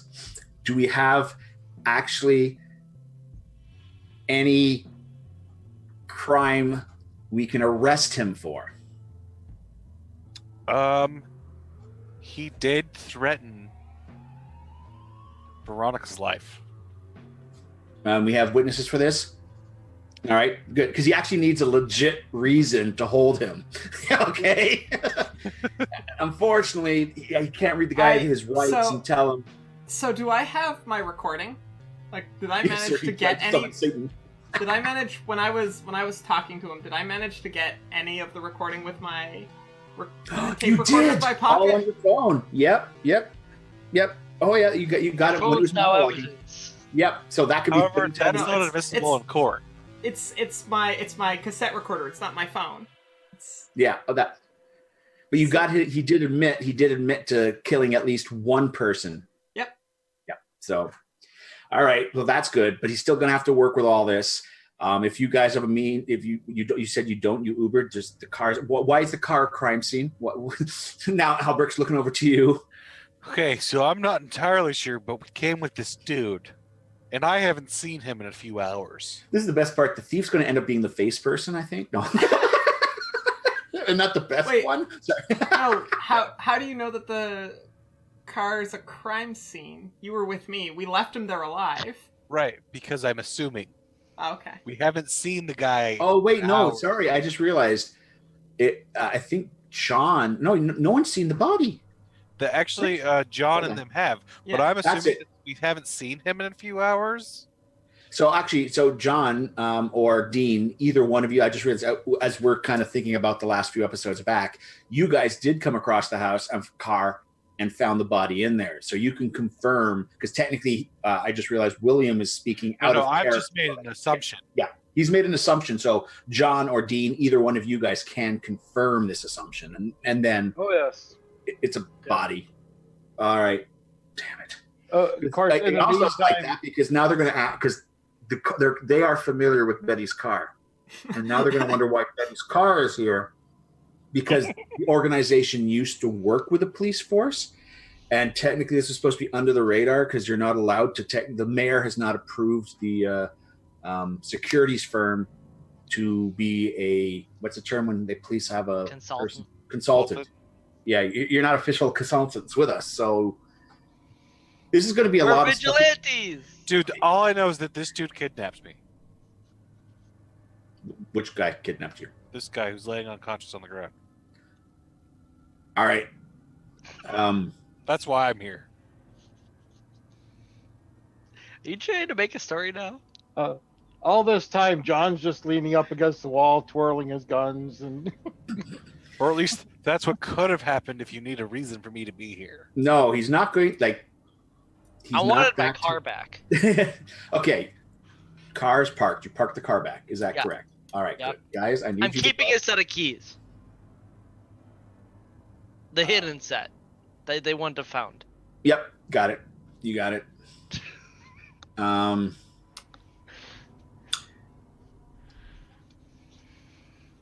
He can buy you a bit of time, but he suggests you guys go down the street, as we probably are going to cut to about 10 minutes later, standing on the side of the road as that Uber guy comes back again. The same one? That poor guy. Wait, what kind of car is he running? Because there's 4 of us now. It's going to be a very cramped car that he's running. It is a 4-door. It is one of those, like, little 4-door kind of hatchback-ish kind of cars. I haven't really given a brand name. So wait, why is he the one coming back? Because we Ubered him from the other side of the city. He didn't have time to get back? He doesn't get. So he went up the road. There's this diner. So he's just finished the diner, and then there's an Uber in this area that wants to go back to where he wants. This is perfect. Oh, it's them. Never seen me before. No, it's like. No, but we didn't exactly pay him the first time. Well, Does he Betty was stop going to be for looking us? after that. Betty was gonna take care of that. So he's already been on the phone with Betty, probably bitching and complaining, and then he's got another Uber call, and then he realizes it's you guys, and he's like, So yes, supernatural Ubers. All right. But that being said, this can allow the group of you to finally leave the scene, leave poor Albrecht to try and close up, and technically you've got a case closed. Probably the really worst. Couldn't he, with the guy being unconscious, and us not being there, couldn't he just say that the cops were killed by that guy and he apprehended him? He could, but he's also the type of guy that doesn't really want to, even though he's the mayor himself and a few other people are aware that some weird things have been happening around in the city and that. So he might be able to say it's another one of them cases, but they're trying to keep it on the lowdown as well. Some of the cops have seen stuff before. And ironically, some of the cops that he calls in for this are people that have seen stuff before rather than newer faces. It's like, okay, you've got this assignment because they're familiar with cases like this and stuff like that. But he's got a tough cover-up right now. Well, not really cover-up. He's got to try and close this case officially. But for now, you seem to have banished the two things. And technically, that was just your job. That was kind of, you guys do all the paperwork. We just get rid of the bad stuff or figure out the clues and, Scooby-Doo, we are out of here, right? So you guys have kind of done that. So that gets to the point of everyone clustered. Who's shotgun and who are the poor bastards all shoulder to shoulder in the backseat? I'm shotgun. That's not bad. I'll take the middle seat. I have a shotgun. That's right. You're the guys with the guns that came into my car. His clothes doesn't fully work because his mom's always. Oh yeah, I got another one now. Yep. Oh yeah, because you picked up his gun. I picked up the Desert Eagle. Yeah. You know, the So gun because that they should be and he will would be have been removed as threatening. witnesses. Yeah, gotcha. Wow, Merchant Angel. Alrighty. All right, sorry. Got into that. So yes, you guys are sitting there. William, you got the book? No, John's got the book. John has the book. John has. Yes. Anything? It's just sitting there. It's still got that little smoldering hole. Hey, It's John, a can I little see the bit book? in not great condition. It's still got that little lock on it. That little pad. That little leather, little brass, little lock thing on the Yeah. side. Hey, John, can I see the book, please? He quit it in law classes. Yeah, he has a permit for the gun. Yeah. Also, This one of the book things. here. Yes, the book. There. All right, here you go. Thank you. I'm gonna. Can I see the book? No. Other book. Other book. What other book? I was hoping that you had it. Had what? The little black book. What little black book? Never mind. You know, the I'm one with gonna- all the For the love record, he notes. does and- have. I do have. I absolutely have that little black book. It's got all the little lovely love notes in it. Right. I'm curious about it. Nothing. All right. So I'm going to attempt to pick the lock. Dun, dun, dun. Why are you it still still running? thinks I'm running. I don't know. I guess you have to click off of it. Maybe, So yeah. That's actually a And 7. because we haven't completed the round. Oh, yeah. That's right. So, that's right. Daniel, he's incapacitated. Thanks for sharing, everybody. All right. So yeah, let's go menu and let's effects, add to tracker, close. No, delete from tracker. How do I end game? Oh, now we got a new initiative. No, stop it, everybody. Wait. Oop-a-doo-doo.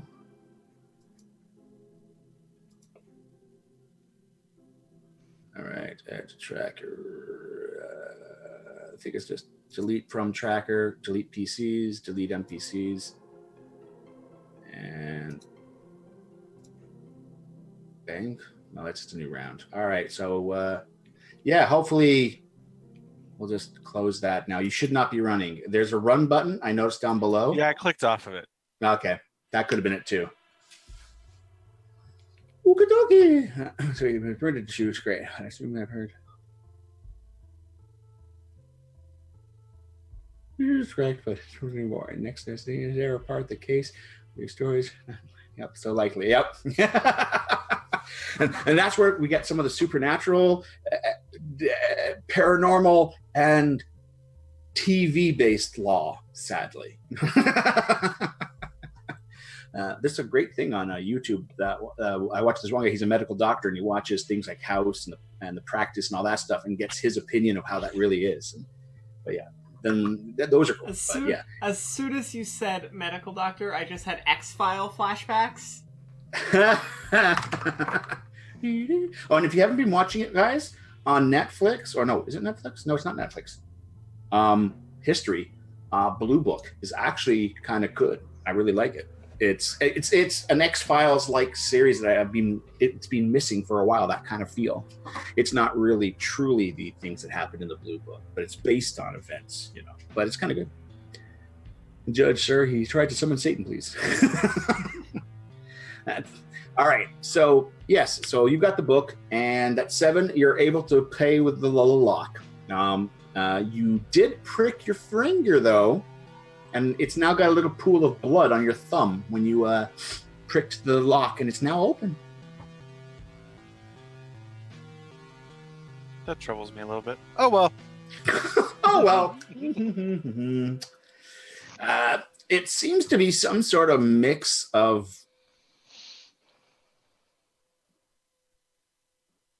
Latin, maybe, or it seems to be written in stuff. There's kind of, it looks a little bit like Leonardo da Vinci's type of book, where you've got written parts to it, but you've got sketches and illustrations all throughout it.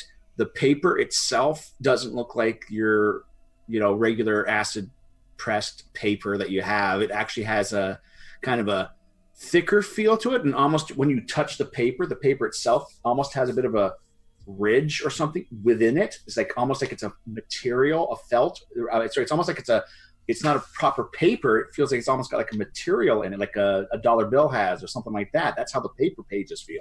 So it's like old school paper. Bing.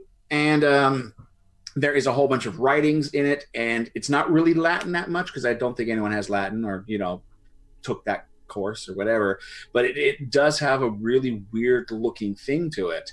I need you to roll spirit, please. Alrighty, but it intrigues you quite a bit. You think the more you stare at these symbols and things, there's secrets here. You just have to continue reading. You'll unlock it. You want to. My precious. You also see what looks like an eyeball that is a sketch of an eyeball that someone's used a knife to dissect the eyeball and showing bits and pieces of the inside of an eyeball. There's another one that seems to have a tongue, and the tongue has been slit sideways so you can see the little ligament muscle in there as well. And you have these other little things that are kind of just drawn in here, and more of these little marks, and then like the kind of runic little symbols that you're kind of seeing on the pages as well. How much of the pages are damaged because of the boomstick? The first pages are damaged and burnt a little bit, and it just seemed to be a bit of a preface or something like that. It did seem, and it did have some sort of nice little circular symbol with a bunch of runes kind of written around it and stuff on there, but it didn't have your stereotypical little pentagram or pentacle. It was actually a triangle with 2 or 3 circles that weren't properly lined up. Like one circle would be here, then it'd be a second connection here, but because it's a triangle, it must be Illuminati, right? I mean, that's what video games. Right, it's totally a possibility. Totally Illuminati. It's got triangle. Diedrich symbols. I love Skyrim. That could be what William Scott is thinking right now. Nope, that's Game of Thrones. Oh yeah, which the trailer? No. I'm not. Nope. I'm waiting until it comes out. I want to see it all. Then. Elegant. Yes. Never watched it. Yeah, that really hurts. Lugnut. Okay, Puma, you're gonna tie him down to a chair, and I'm gonna stream the early episodes. I'm like 2 seasons behind. Like.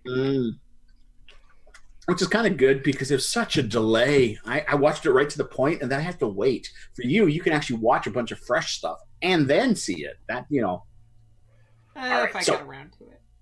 So this book does seem to have a bunch of secrets and drawings in here. There is a change in the writing. The font, this is handwritten. This ain't typed or anything like that. But the style of writing changes. The script time it changes, and it also has either a French or basically maybe a French kind of language is in here for a bit, or some bits and pieces. Then there's an Italian kind of mix in there or something like, but it's a different handwriting. So it looks like at some point the languages start to change as you're writing in here, but it does seem European in styling of it. But if does your character speak French, or does he have Italian as part of those backgrounds? I don't think. I'm not sure I ever actually picked languages. Yeah. Any of us did. Yeah. Well, if it's the U.S., then there's a good chance you know a little bit of Spanish and English. Then, depending on your character's also, background. It depends on what we learned in high school. Yeah. We're required to learn one language in high school. Yeah. Or we all did good with that now, didn't we, folks? Or at least take a class for it. Je ne parle espagnol. That's what I got for you. All right. Wow. Yo no tengo los pantalones. No habla le francés. I'm really going through this book on this way home to Betty. Oh, at this point, you just see at one point the writing starts to, the person gives up on writing properly. Like he'll hit the edge of the page. Also sick as a dog. Also, it's my birthday tomorrow. Happy birthday, Alexa.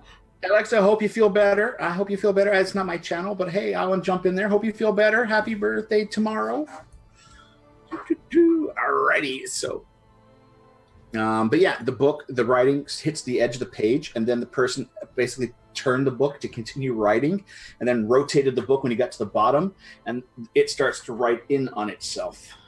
And he's got a bunch of flowers or now botanal kind of like botany. Yeah, he's got like little flowers that are dissected. It's a little nicer than seeing body parts earlier.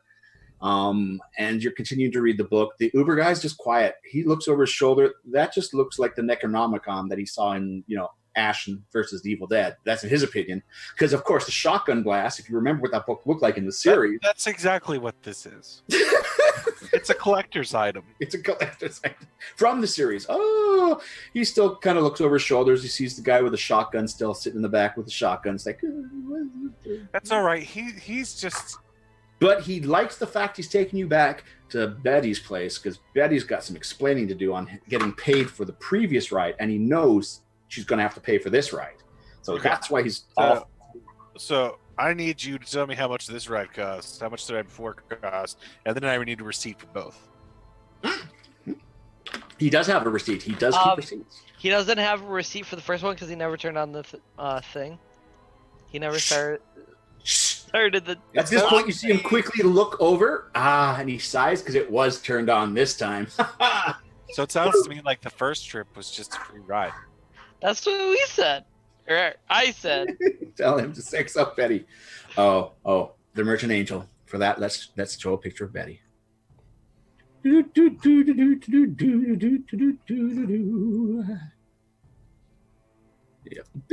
There we go. There we go. We got Betty's folder again. Betty Angus Davison. There you go. Her middle name is Angus? No, her Agnes is her first name. Agnes. Yeah, Agnes is her. Yeah. It's gonna be like Angus, huh? Those people's parents hated her. Yeah. So, alrighty. So, and of course, remember, there's your sandwich right there. That was a turkey club with mayo. All right. So folder how Betty much is the trip? The trip itself is going to be about $64. $64. All right. Receipt? The cougar I thought she was. All right. So here we go. So yeah, so the book seems to be going on, and yes, this book, it just pulls you right in. I love it. I removed the guy and the blood spot's still up there. I love that movie. So yeah, you get back into New York proper. You head into Manhattan and down south and get to the nasty little section of town that the apartment that is rented for this business is in. The 3-story little brownstone building. Literally, Daniel's pull you right in. Not yet. Basically, he's here to drop you off. He parks around the side of the building because you got that alleyway with the parking lot at the back. So he kind of parked where Betty's car would have been, and he's going to go with you guys. And there's a back entrance to that as well. There's a back entrance which you guys can use, which opens up close to the stairwell and closest to the elevator as well. As you get in there, you are beautifully greeted to the fact that somebody's dog didn't make it out the front door. And it's been warm inside. It is the fall still, but it's been warm inside, and that warm smell of dog shit is their first thing that's greeted. Who walks in first? Oh, I'm not even paying attention. I'm just walking in, reading a book, going upstairs. All righty. So guess who's got it on his foot? Doesn't even care. Just no keep problem. on walking. All righty. Do you take the elevator or the stairs? The elevator's broken. Do you check? No. It was reading a book. before. I'm reading a book. I'm walking up the stairs. No problem. Elevator still has the out of service on it. So as you go up the crappy little stairwell at the side, the smell of mildew, a little bit of water damage, and wood rot. Don't forget the piss smell from before. Dog shit's kind of overpowering the piss smell from before. You saying they can't mix? Oh, no. All right. Well, there is a nice fresh vomit smell with a slight thing of hops from a beer. So there's like a got like beer vomit is in the hall now too. You get up there, you get the moldy carpeting, you get the flicking little neon, horrible little light bulb thing just happening there, and you get that nice door with a glass window that's got the little emblem. What do your characters think of that emblem? Is it a helmet? Is it like one of them robot things from Tron? Apparently, somebody pointed that out. It looked like that thing in the original Tron. It's a bug. It's a bug, all right? So, but that emblem and the Walker things on there.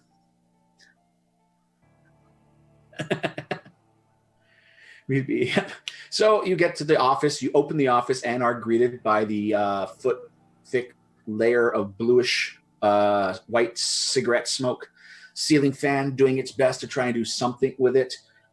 You've got the little Venetian slides, kind of one's pulled up halfway with the window open a little bit to let some of it escape, and the other one's got the Venetian blind down. The small little Apple II computer is sitting on that desk, and the giant hedgehog of an ashtray that's nothing but these, filterless little Marlboro cigarettes that are just inside of that thing. And Betty seems to be tapping away with a giant block of a mouse with only one button as she's working on the little Apple II, filling out the forms. And Dragonborn, da-da. I'm totally walking in, putting No, I those agree on with the that. desk, and then sitting on the couch and continuing to read the book. No problem. You just see her kind of working with the cigarette hanging out the mouth with that, good inch of ash that's doing the slight curve that, any second's going to fall, right? You actually see her pause. And through all of this, she still can smell the dog shit on your shoe. Through all this. You think all her senses are burnt out by now, but no. So, by the way, scary books wrapped in human flesh may not be a good thing to just dive right into. Is what she literally says to you, William. Probably true. Wait, it has human flesh? As I turn the page. Yeah, flip the page. Oh, wow. This one, the person started writing in the middle of the page, and then it spirals outwards. Ooh. Look, There are spiral. There are two doors. Again, there's the one door with another glass little thing on it with the symbol, and that was the boss's room that's been locked off. And then the other door on the other side is the no glass on it, just a regular wooden door that's supposed to have a library in there that does have a whole bunch of old books and information in there. And it is confirmed that the two plants are not real. They are like the rubber plants. They're just stuck in the corners. So at this point, she wants to whole kind of debrief, and if you want, we could take it into the library or do it right here, figure out what's happened. She's going to have some questions. Uber guy's here. And then she just pauses, looks up. Oh. Hi. Hi, Betty. At this point, it's like, Should Betty we just take pauses. the book from him? Pardon? Say what? Should we take the book from him? And I point to William. No.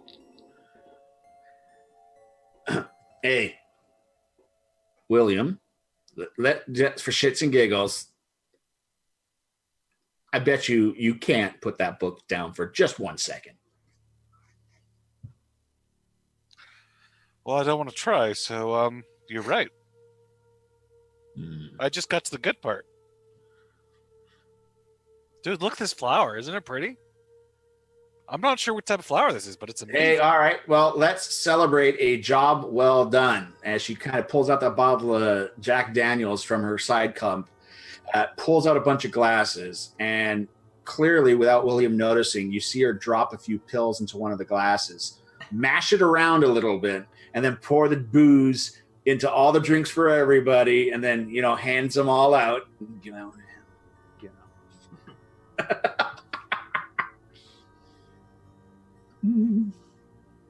So, hey, you drink the toast?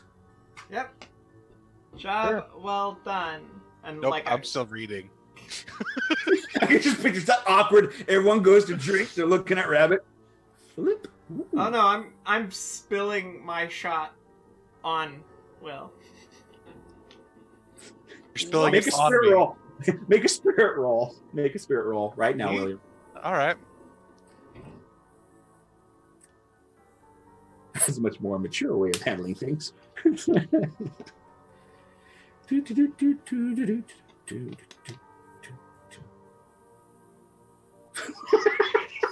All right, you spill it on him. You just see him kind of pause, and he just lets it drip down his shoulder, but he does adjust himself a little bit to make sure none of it falls on the pages he's reading. I also just put my glass on the ground.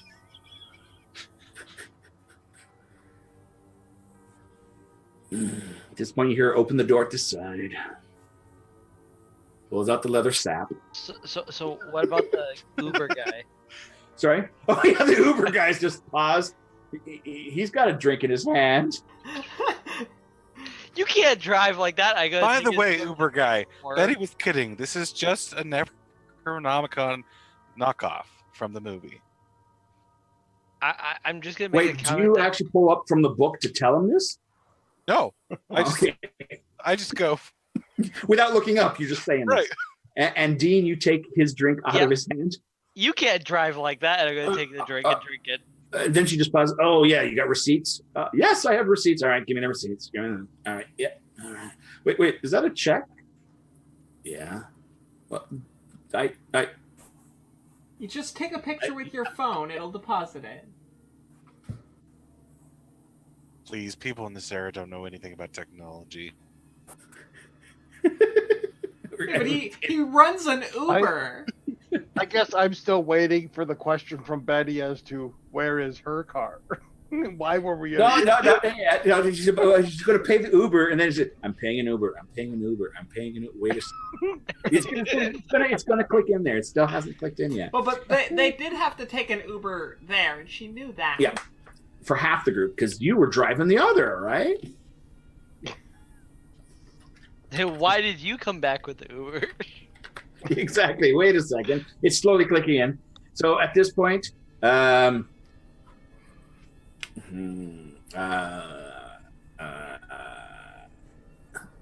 she pauses. Betty puts down the blackjack.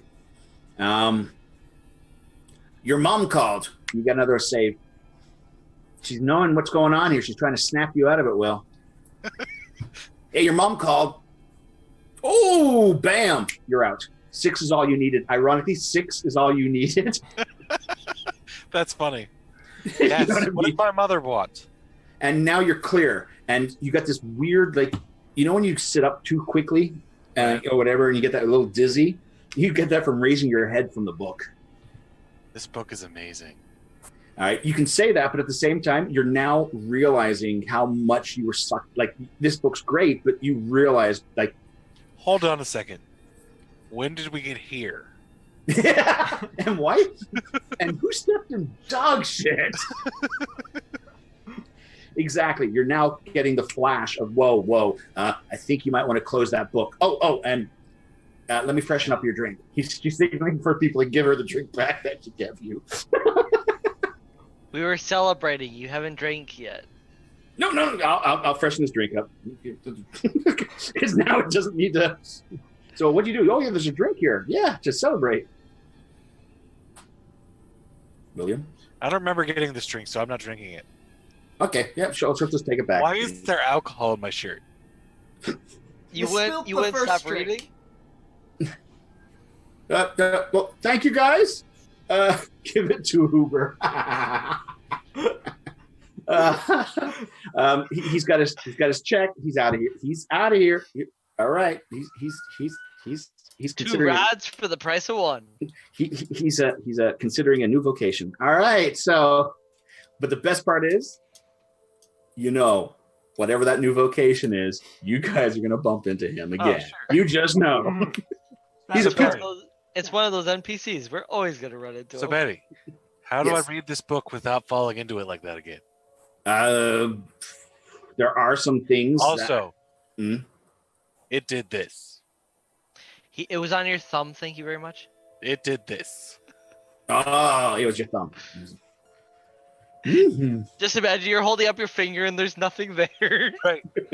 Oh, yeah, I'm sorry. The thumb. Yeah, no, you could have. That, I mean. Oh, crap. Oh, okay. So are you saying that I might as well just go ahead and keep reading it? No. That means you can read it, but you're not going to be in control. You don't want that, do you? You want to be in control when you read that, right? Yes. The best person to talk about that, well, the boss has been missing for a while. He could easily. It'd be best to put this book aside, and I do have some books that I can let you read that might help your mind start to get used to it, but some books are just not really made to be read.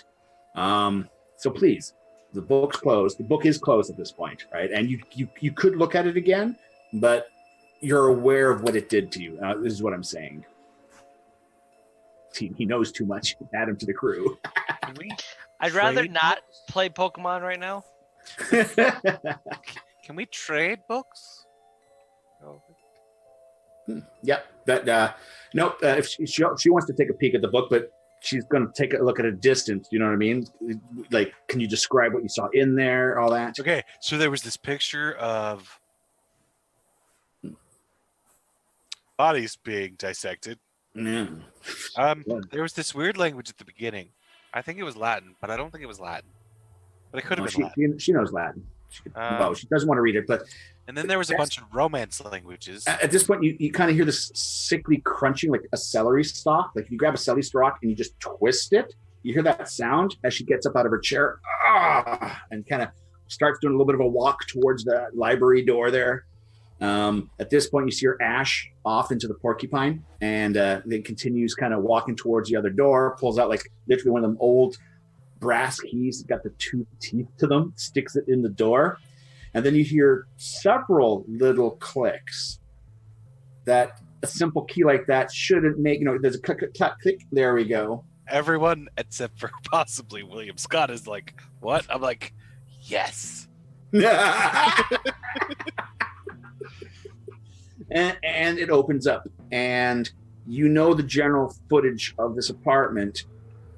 It looks either a very good use of space or slightly bigger. Nah, but it's basically filled up to the roof.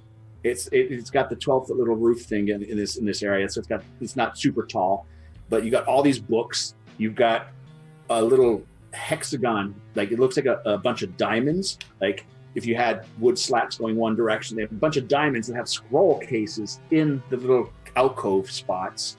You've got some books. You actually have a section that's got a bit of glass with a few books in it, and they've got this little pressure thing that's controlling the oxygen levels inside this little container. It's like a humidor, but not a humidor, but so it's got a whole collection. But it also looks like this person could have been an impulsive collector as well. As you've got some boxes, there's stacks of books that have not yet made it to shelves. There's newspaper magazines, and there's a little wooden desk that seems to be the only safe spot to try and read, with some chairs stuck around it. And there's this odd thing. It looks like a monitor. It's got a white top to it. It's got a kind of a green piece of glass on the front. Underneath it is some sort of little green pad that has a grid on it. And then there is these little handles on the side and 2 little reel parts on it as well. It's a microfiche. It's a microfiche that she's got in here. And you also see that there is like an old Game Boy Pro or whatever sitting on the table as well. That's all that brown, that grayish kind of color, and the plastic's kind of heated a bit and melted on it. Oh, one of the game, like a classic original Game Boy. Yep. That just seems to be sitting on the table here, as well as you've got all these books. Are there aliens in the story now? Aliens. But Did you say my mom called? No, I just use that to help break you. I try to make a connection to something that your mind holds important. All right, then. Yep, it's the stuff you gotta learn. So she suggests that book gets placed in this one little stack here, just on that little wooden crate that's got a, Ark of the Covenant kind of on the side of it. No, but no, there's a crate of books. And the best part is you see all these exotic books. You've got there is a little wooden box that had some straw on it, that had some old books in it. And then right next to that is a couple of Amazon boxes You know what I mean? There's like a little Amazon symbol on it. So it's a very eclectic, weird ass thing, and it's very claustrophobic. There's a little, kind of going on here. But yeah. So, and she kind of puts the books in that area. She quickly grabs you a book, and the book itself is what looks like a Rosetta cipher book that she gets you, which has a bunch of little archaic languages that you might be interested in reading. She kind of takes that book off, hands it to you, Rabbit, and says, "Just look at stuff in there," and it does. Some of the words and shapes you saw, and this is like not a Rosetta Stone, but it's the same type of thing. It's a little. You can start trying to learn that language with this book she's just given you. Oh, cool! Yeah. Now she tells you, don't get your hopes up, but that is supposed to be the language of the cultists. A lot of people read that and it does nothing for them, but if you're lucky, you might be able to understand some of this dark magics and stuff that's around, but I warn you, it comes at a price. I don't know what it is. It just sounded right to say at the moment. You know what I mean? It's but everyone that's worked here has gone through that book and nothing special, but it might have something special happen for you. Who knows? Because you play video games. Yes, video games. Gotta love those things video games do to you. Oh yeah. Uh-oh. Hey. You got the Nightbot stuff. Merchant is unfortunately very used to Nightbot's abuse. Oh, okay. That's good then. That's good to know. Alrighty. So Merchant does it on purpose sometimes. It's fine. I can still read what he says. All right. So other than that, she can look at getting you guys some pay, but she needs a debriefing from you. You can sit in this room and chat if you want, but she does need to know what, she's got. I'm very much willing to debrief her on everything that I know. You got it. I've fallen into the new book. Yep, you got it. You didn't have to make a roll, and every so often you can look up, and the fact that you still smell dog shit for some reason is bothering you. Is it? It is. You're wondering who stepped in it. Oh, I'm pretty sure it was me. I sneak through the woods all the time. I'm pretty certain it was me. Okay. So effectively, Veronica, kind of do the debrief for her. You don't have to be as specific, but kind of just I was gonna say we have to be careful because, let's see here. 1 second. I'll put the iPad up and put my notes. I got notes.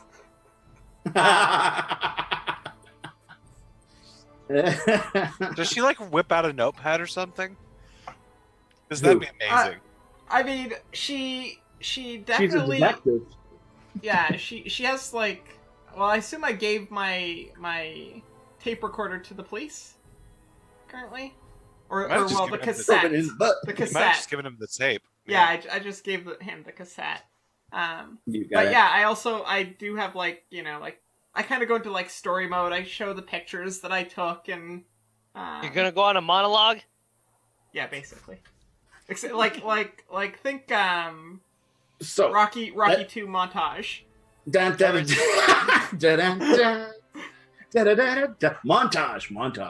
I've never seen that, so I don't know what you're referring to. It's okay, I haven't seen it either. I just heard the reference a bunch. So at some point while she's doing this, I take a new shoe out of my bag, put my old shoe in the trash can, and go back to reading.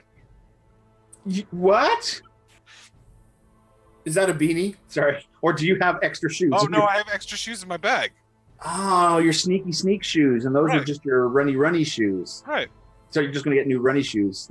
I got. But wait, do you just have one shoe of each? Okay, so I have a pair of sneaky shoes, and I have 2 pairs of normal shoes. Because if I step in dog poo, I don't want to track it into the place where I'm sneaking into. I see. So effectively, you've got 2 sets of regular shoes. So now you've got.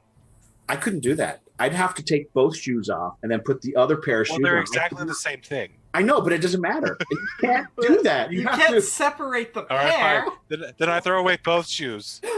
Don't do that. That's such a waste. Anyways, you work. Wait, was it the red shoe? The man with one red shoe. All right. So she goes, okay, so after you've done your spiel and the montage is over, all right, she has to pull a cigarette out, of course, and starts up a fresh new Marlboro with a little Harley Davidson Zippo lighter she pulls out and then slides that closed. So this cultist who's being arrested somehow summoned both demons to create the incident that happened with the Carson house. And technically, I do believe it was his wife that he found out was sleeping, not his sister. Just mentioned. Yeah, earlier. it was his wife. His wife. When I tell the story, I say wife because I didn't think your notes do say that. Yeah. So my notes are very vague on purpose. Yes. So he did this as a revenge thing. What's his background? Super He's a scary, pokey. spooky stuff. Mostly his background is unconscious. I think he's a bookie. All right. She feels the case of Carson is coming to a close. But we need to know. We're missing one key thing from Carson's, and I would like it very much. What's that? He had a little black book that I'd like it very much so. Maybe the cops might have it. It might be confiscated or something. I don't know, but if it's any. Her Why thing do you is. want this book so badly? Reasons. Oh, all right then. Her comment is all this crap happened due to this guy. Who is this guy? Because basically, that her next investigative point is to find out more about who. Dun dun dun. No Daniel words. Grouper was? Daniel, yes, Daniel Grouper. Who he is? If that's even his real name. So did I have because in the pre-story I had him as a potential suspect for the murder of Sarah Carson. Did I have any extra information about him? You didn't have enough time to do that because you were still traveling around a lot. So now you've got the time. You could start doing, and that's your investigative skill. Yeah. So that's doing that. That's what I'm gonna do then. Meanwhile, we cut to this. Dean and John. It is breaking down. You don't need to stay here if you want. She's got a pay. Like basically, you guys are actually getting paid. She's cutting checks for you guys. Money. As she is cutting you guys money and all that stuff, but she wouldn't mind this follow-up, please. This is very important. She also senses there might be a 10-minute break coming up. If I'm right. Hey, Deadpool pops out the corner. What was that? Deadpool pops. Deadpool pops around the corner. Hey, that's it. That is our official fourth wall breaking moments. Yes, Deadpool. Hey. So yeah. So effectively, Veronica, you can use the facilities here to do your investigation because as archaic as it's looking, the microfiche, and if you need to use her computer, there's definitely something up with that computer because it's got the best internet speed you've ever seen. Even though it's an all-in-one little old Mac computer, the graphics don't look like they're 256 colors. They look like they're millions of colors and everything. It's just something weird about this little thing. So roll an investigation. And the operating system is called Lacey. Wait, what? Still got Google Chrome on it though. It just basically has the internet. It doesn't have a brand name or anything. It seems to have better designed interface than Chrome, and an autofill that seems to literally know what you're thinking as you start typing. It's amazing. Cool. So roll and investigate. Yep, you actually get a +2 bonus using this machine, which you can just add on if you have it there. So Holy 15. crap! Alrighty, and so as you're doing that, John and Dean, what do you guys wish to do? Because you got money to spend. You guys just go home for the evening, and then we'll just have like the next time you guys get together.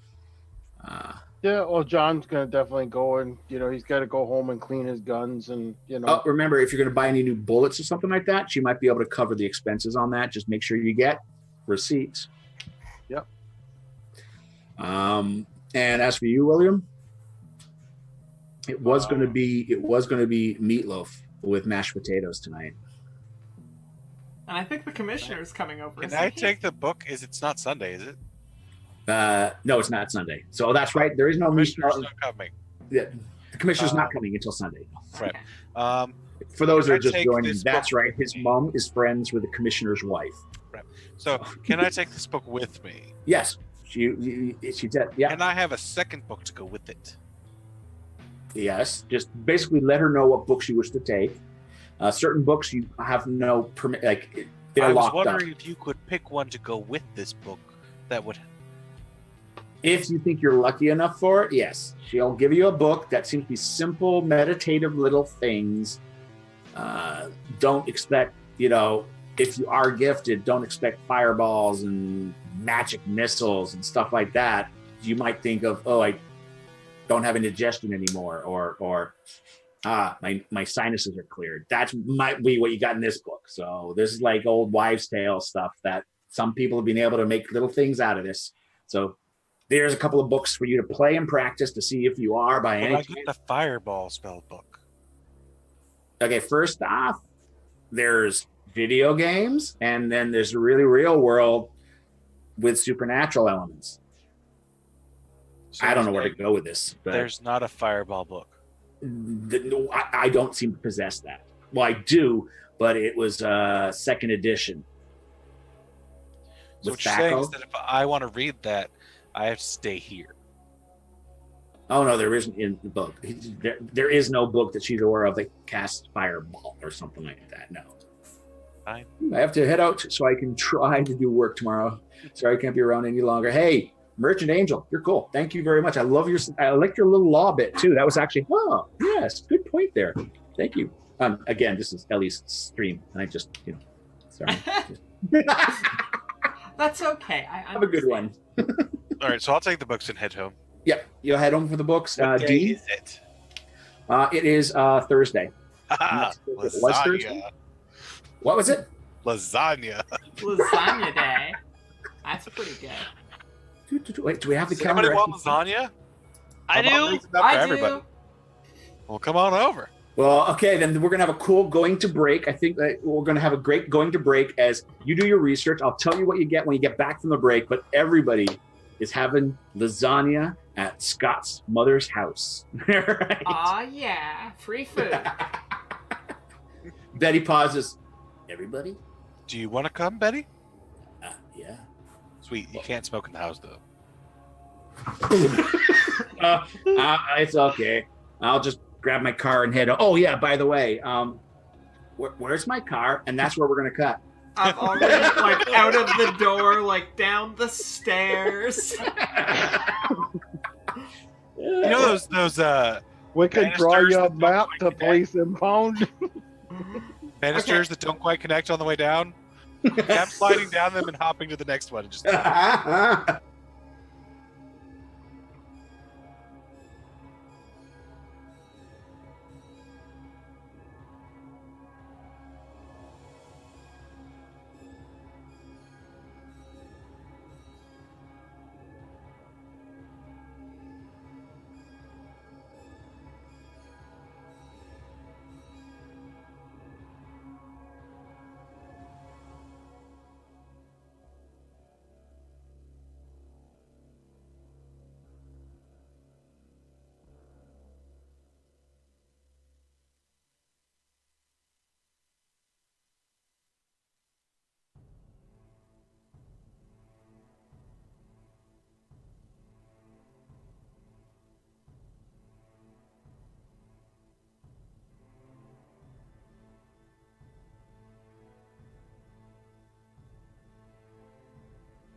And we're live.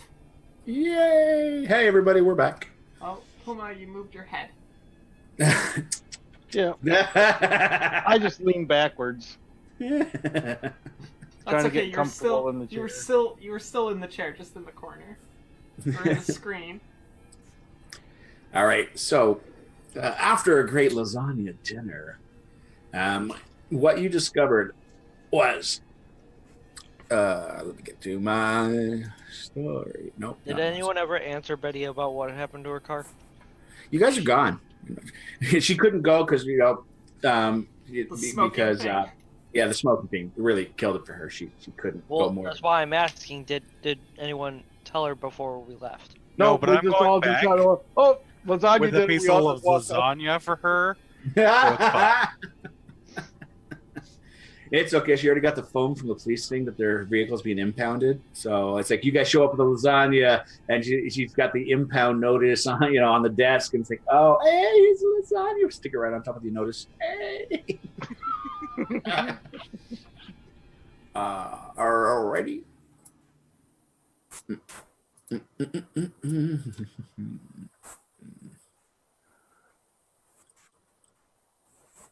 we go.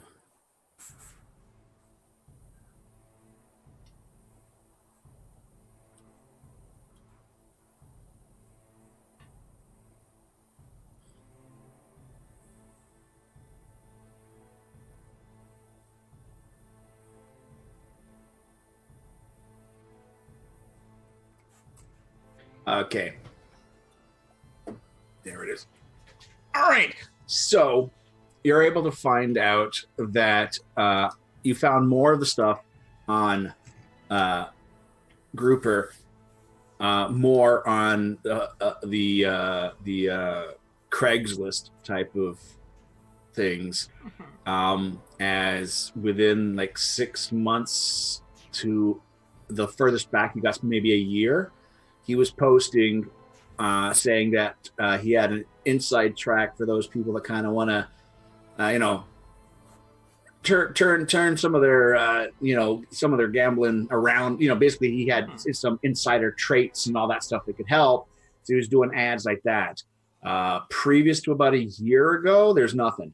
But the furthest, like I said, 6 months is more common when we started doing more ads. And they were along the lines that he had, he was looking to help people with, trying to, make good money. He had insider information and all this kind of thing. And of course, Kinda like fixer ads, basically. Or, Pumpkin. those type of ads. Before that, you have that he was a teacher, a Canadian teacher. He taught at the University of Toronto. Okay, I missed some of that because my cat knocked my headphones out of the... No, he's a professor. He was a professor at the University of Toronto, a Canadian. Grouper was, yes. Okay. Before that, like when you try and do a file and all that stuff. Yeah. And he had a Facebook profile and everything, and apparently, he taught psychology, and he also did some extra classes on the side for philosophy. Also, he did some literature stuff and other concept ideas. Psychology, philosophy, and literature is what he taught. And that seems quite mundane. And like, thing is, he was fired for some reason 2 years before the first ad shows up. Okay, so that's like at least a 3-ish year. What kind of literature? Because of the philosophy side, he also did stuff like Keats, Oscar Wilde, more off the beaten track writers. And with philosophy, he also did ancient culture. He had a course on ancient cultures and philosophies and stuff like that. Huh. And he actually did one called The Other Gods. It was a theological based philosophy course talking about the curriculum for that course you can find. It was basically right off the bat. It talks about Greek, Egyptian, the other gods that were out there and theories and speculations and all that. He also talks of other cults that believe in other pantheons that were not as popular, and that was one of his little things he did. It didn't last that long for some reason. It was only for a couple of semesters that it was done, and then it was replaced by something like villains in literature and stuff like that. And that's it. That's all you got. He was married. That was on the Facebook thing too. Also, his Facebook kind of went quiet about 3 years ago. About the same time. Did I get anything on Erica? Like anything on her at all? She was a duck facer. Lots of selfies, okay. Lots of selfies. Apparently, all the pictures of her is always hanging off his arm and all that kind of thing. Ironically, her past. There's a couple pictures where she... kind of looks like typical groupie, sort of. Yep. And you find some of her other... You also find out that there was an age discrepancy between him and her. She was young, and most likely, you can trace it back, a student at one point. When did they get married? They got married about 8 years ago. Okay. So she was kind of, when he met her, he probably met her when she was young, but it's like she was in her 30s by the time she disappeared.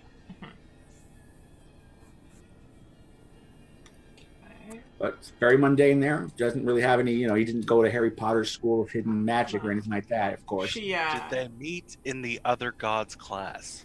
Yeah, that's... I will need you. That's a good. Now you got a 13 on that. No, that course was later on in his curriculum. They were already married by the time she started doing that. Okay. He, by the way, also between those 3 years, he has a U.S. citizenship. So he went from Canadian to U.S. in those 3 years too. Yeah. Okay. So sometime in the last 3 years. And now we know he was insane. Is he the one that taught Carson how to do the shrine thingy to make more money from the Yes, That he was the hired gun, basically. He's the one that cost me my car. Also, in the spirit of cooperation, why is this book so important? He's got the black book. Dean, he's got the black book. Hey, I was trying to snatch it. Nope. Why is it so important? It has my name in it. It does. Why do you know it has my name in it? It's in his hand. Sorry. If you hadn't figured it out yet, I like to read. Yeah, I'm getting that now. It has proof. It actually appears that you beat him and lost him a lot of money. That was before he got my car.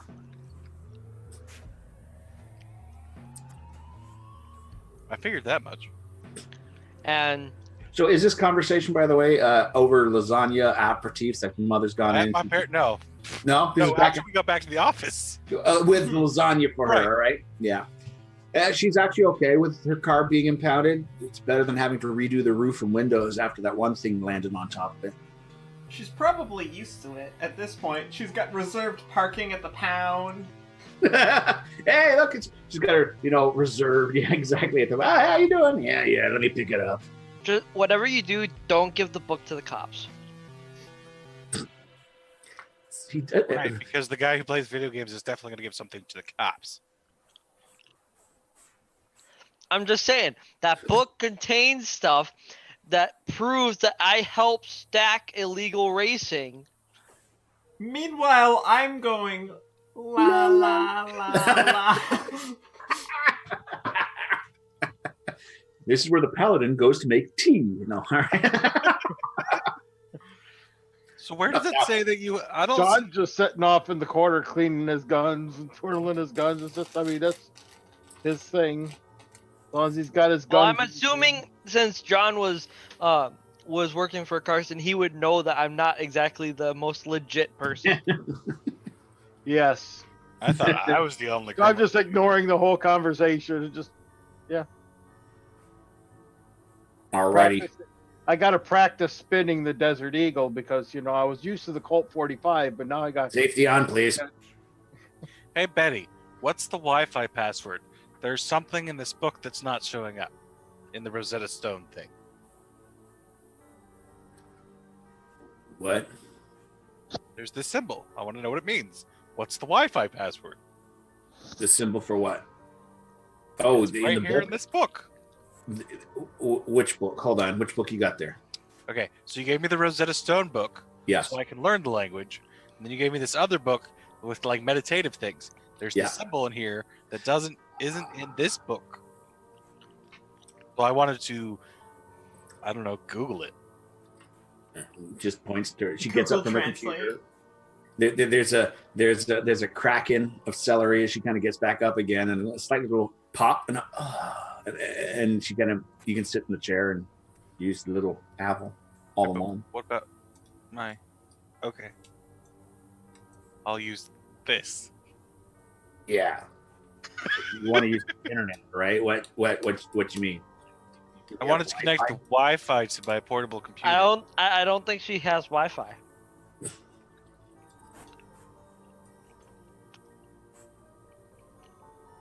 All right then. Which is extremely odd, but That's the only odd thing. If you think about it, not so much. Once you use the computer, it's a little odder.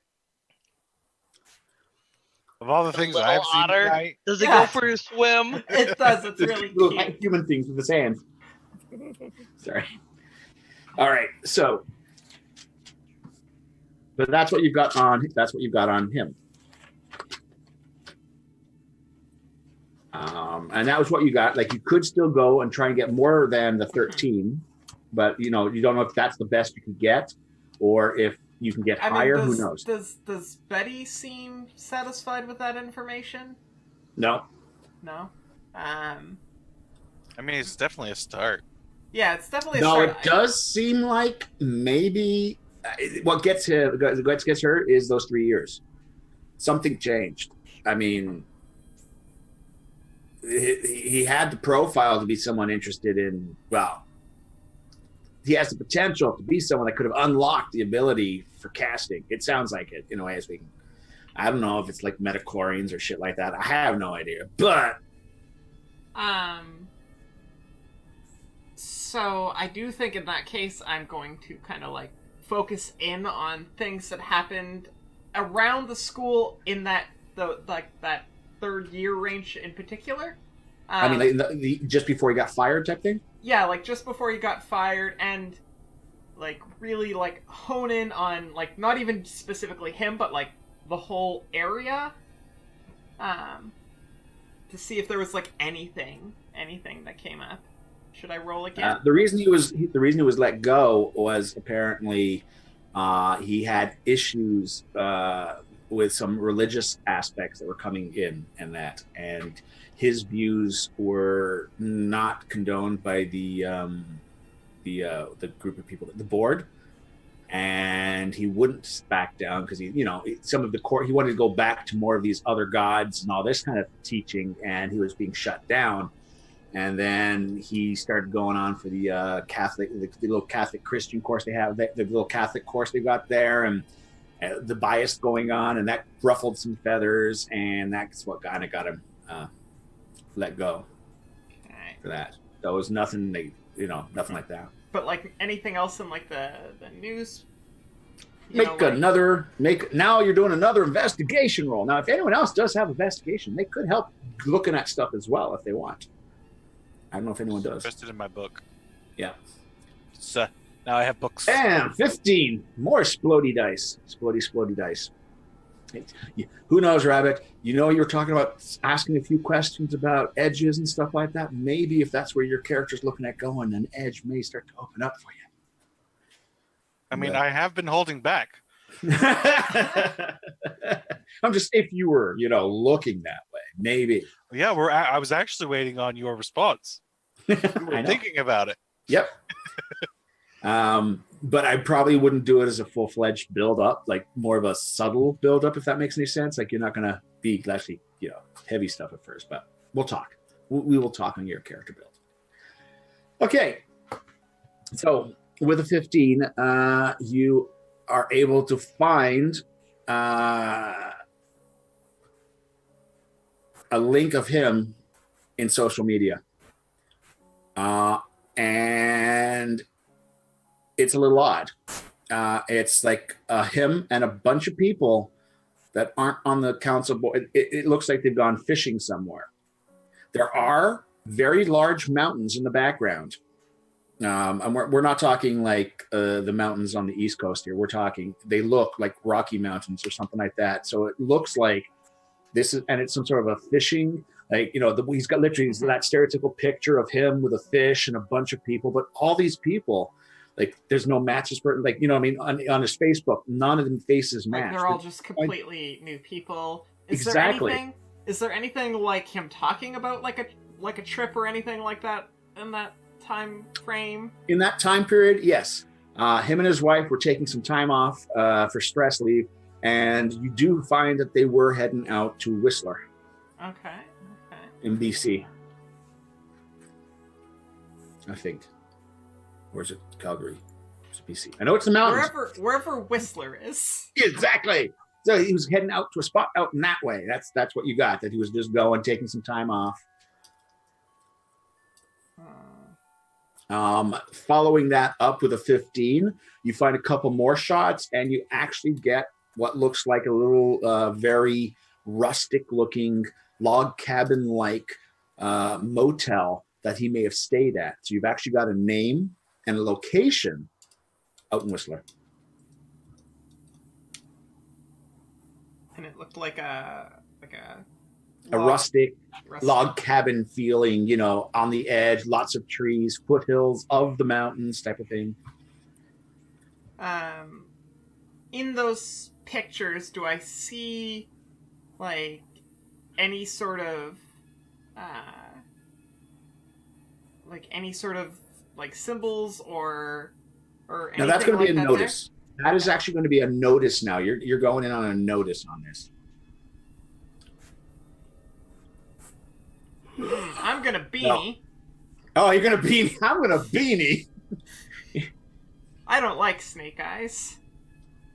That's not much better, but still, like, no, not off the thing. You don't have a picture, right? She's looking at a picture. Yeah. Can John help her out here with the notice? Yeah. Well, role play the fact that you see her squinting at the screen and all that stuff. So kind of role play. How's your character kind of taking interest? It's like, these look like nice pictures. Been twirling like guns and stuff, and Braxton, I look at her and she's just like squinting at the screen, like she's really looking heavy. And hey, what you looking at there, Veronica? What are we looking at? I found these. It's a little bit out of character. I found these. Look like Daniel and Erica went on like some kind of trip just before they came to the States, and just before Erica kind of went missing. And well, there he is, right there in the photo. Well, right? Yeah, he's right there, but none of those people show up with him at all. And you can do a notice check, Puma. Before. Okay. So, like, he must have met them there. I had double exploding dice there. One of the guys, it's got more of... Hi, Felix.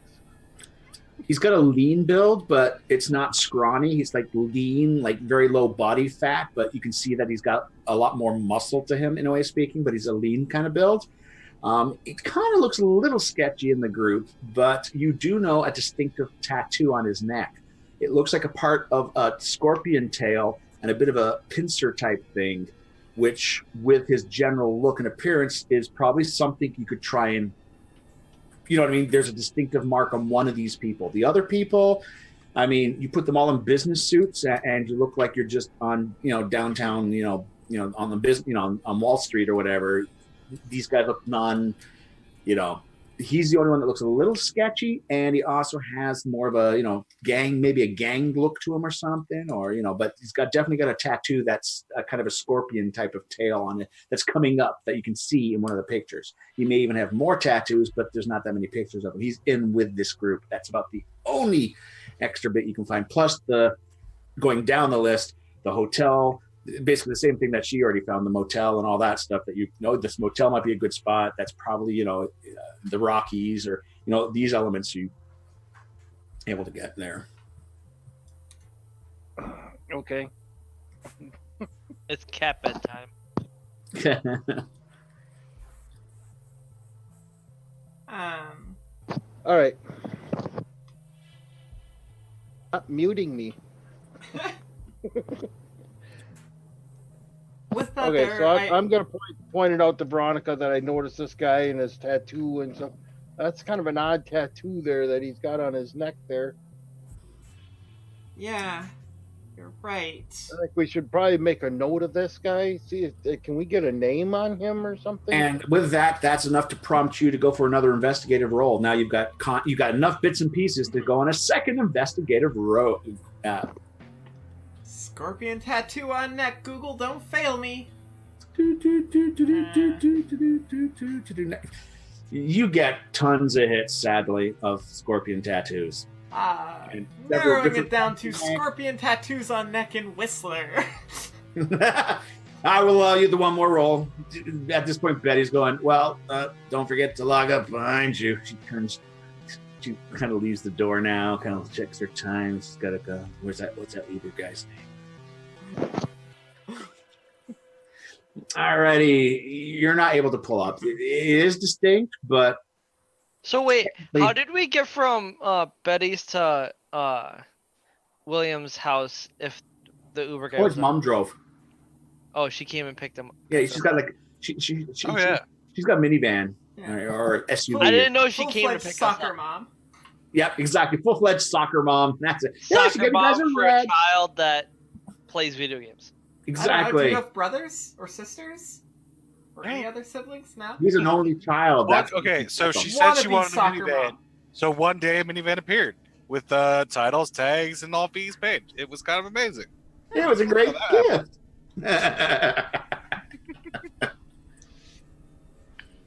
Yeah. So yeah, unfortunately, that's where it seems to be going cold now on this trail. We may need to visit this Whistler place. Definitely don't want to go skiing. Are we going to Canada? Canada. I mean, I've always wanted to go to Kanakistan. Kanakistan. I like that one. As soon as you get there, though, the colors kind of change, and you just see the top of their heads. Hello, how are you? No South Park Canadians. I don't know, Terrence. All right. Not even Canadian names. All right. So that could be the next thing. The next day, we'll say a couple of days have gone by. Albrecht's had some problems. He basically doesn't have any leads or tips for you because he's still working on that. I'm going to be calling him daily to see if I can get my car back. Puma and Lugnut, you guys are called back in as being people that worked there for other questioning and, basically confirming certain things and all that as well. Every chance and also, possible. Ellie, you're in to confirm his assault, basically, the assault charge on him. I do the whole police report and cooperate on all of that stuff. I'm pretty chummy with, the police officers, because... Also, he was trespassing. And just point out that thing, on top of everything else... Smarts roll, Vit Rabbit. Smarts roll, Vit Rabbit.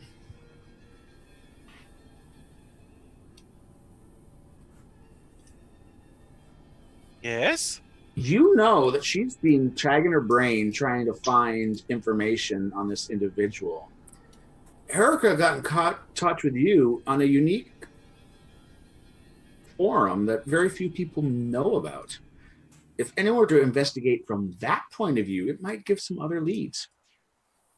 I'm just saying, you know this. I'm not saying you. Do you know what I mean? Like, it is. I'm not sure if I want to use my in there for this. Exactly. You know what I mean? But because yeah. Maybe I'll peruse. I won't post anything. So do you want to do an investigation of your own? I don't really have investigation. I know. That's what I'm saying.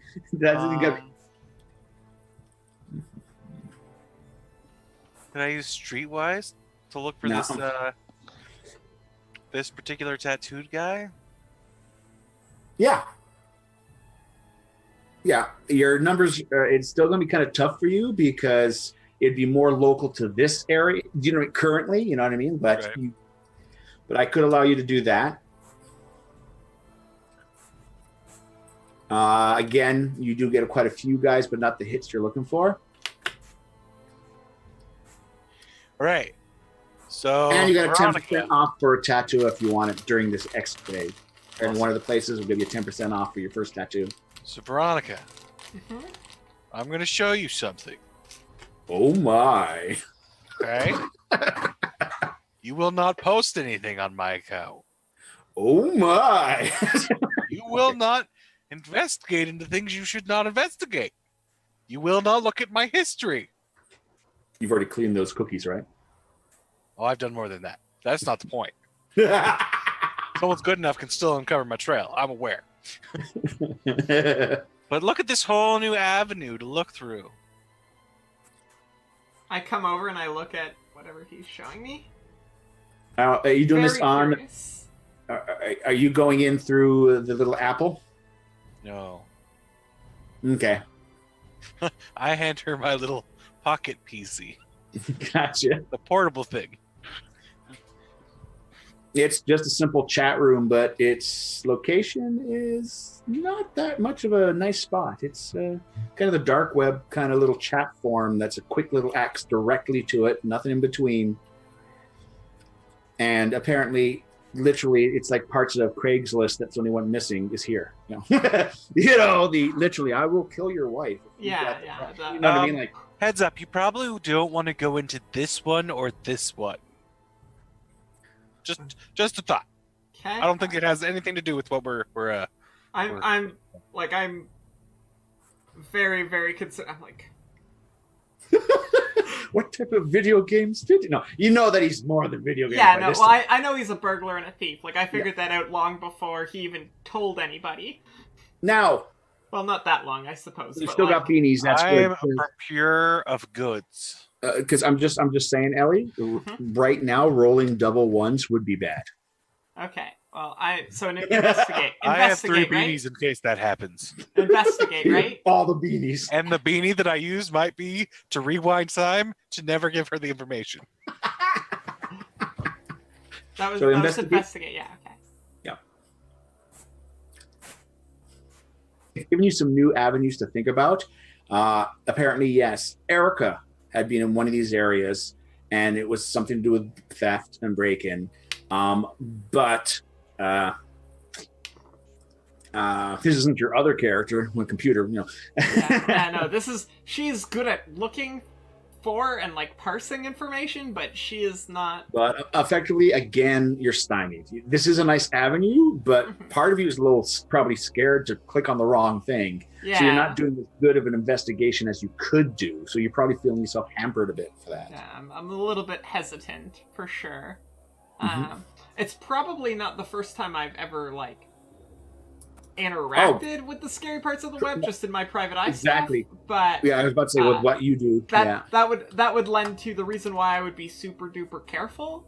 It is BC. I thought it was. Yeah, it is. I looked it up too. Yep, that was BC. I'm very sure of it. I had to put it in my notes. Mm-hmm. So that's important. Yeah, and if you don't ski, it kind of sucks. Well, you can Well, no, there's snowboard. hiking and everything, but yeah. Yeah. And snowboarding. So, in that case, what do we want to do? Well, like I said, if we move on, like a few days are going to go by, as I'm saying, and you guys did that. Betty can get the tickets, but it's going to be a case of you guys flying economy, and it's those wait at the airport and last tickets. Let's be real here. Flying economy would be a major bonus for Veronica. That's true. Like, as far as she's concerned. So what's the cost to upgrade to first class?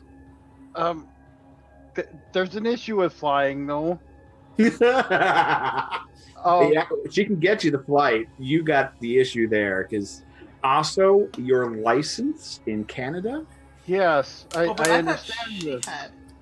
Well, their firm is recognized in the U.S. and a few other places, so he can move anywhere with their private securities license.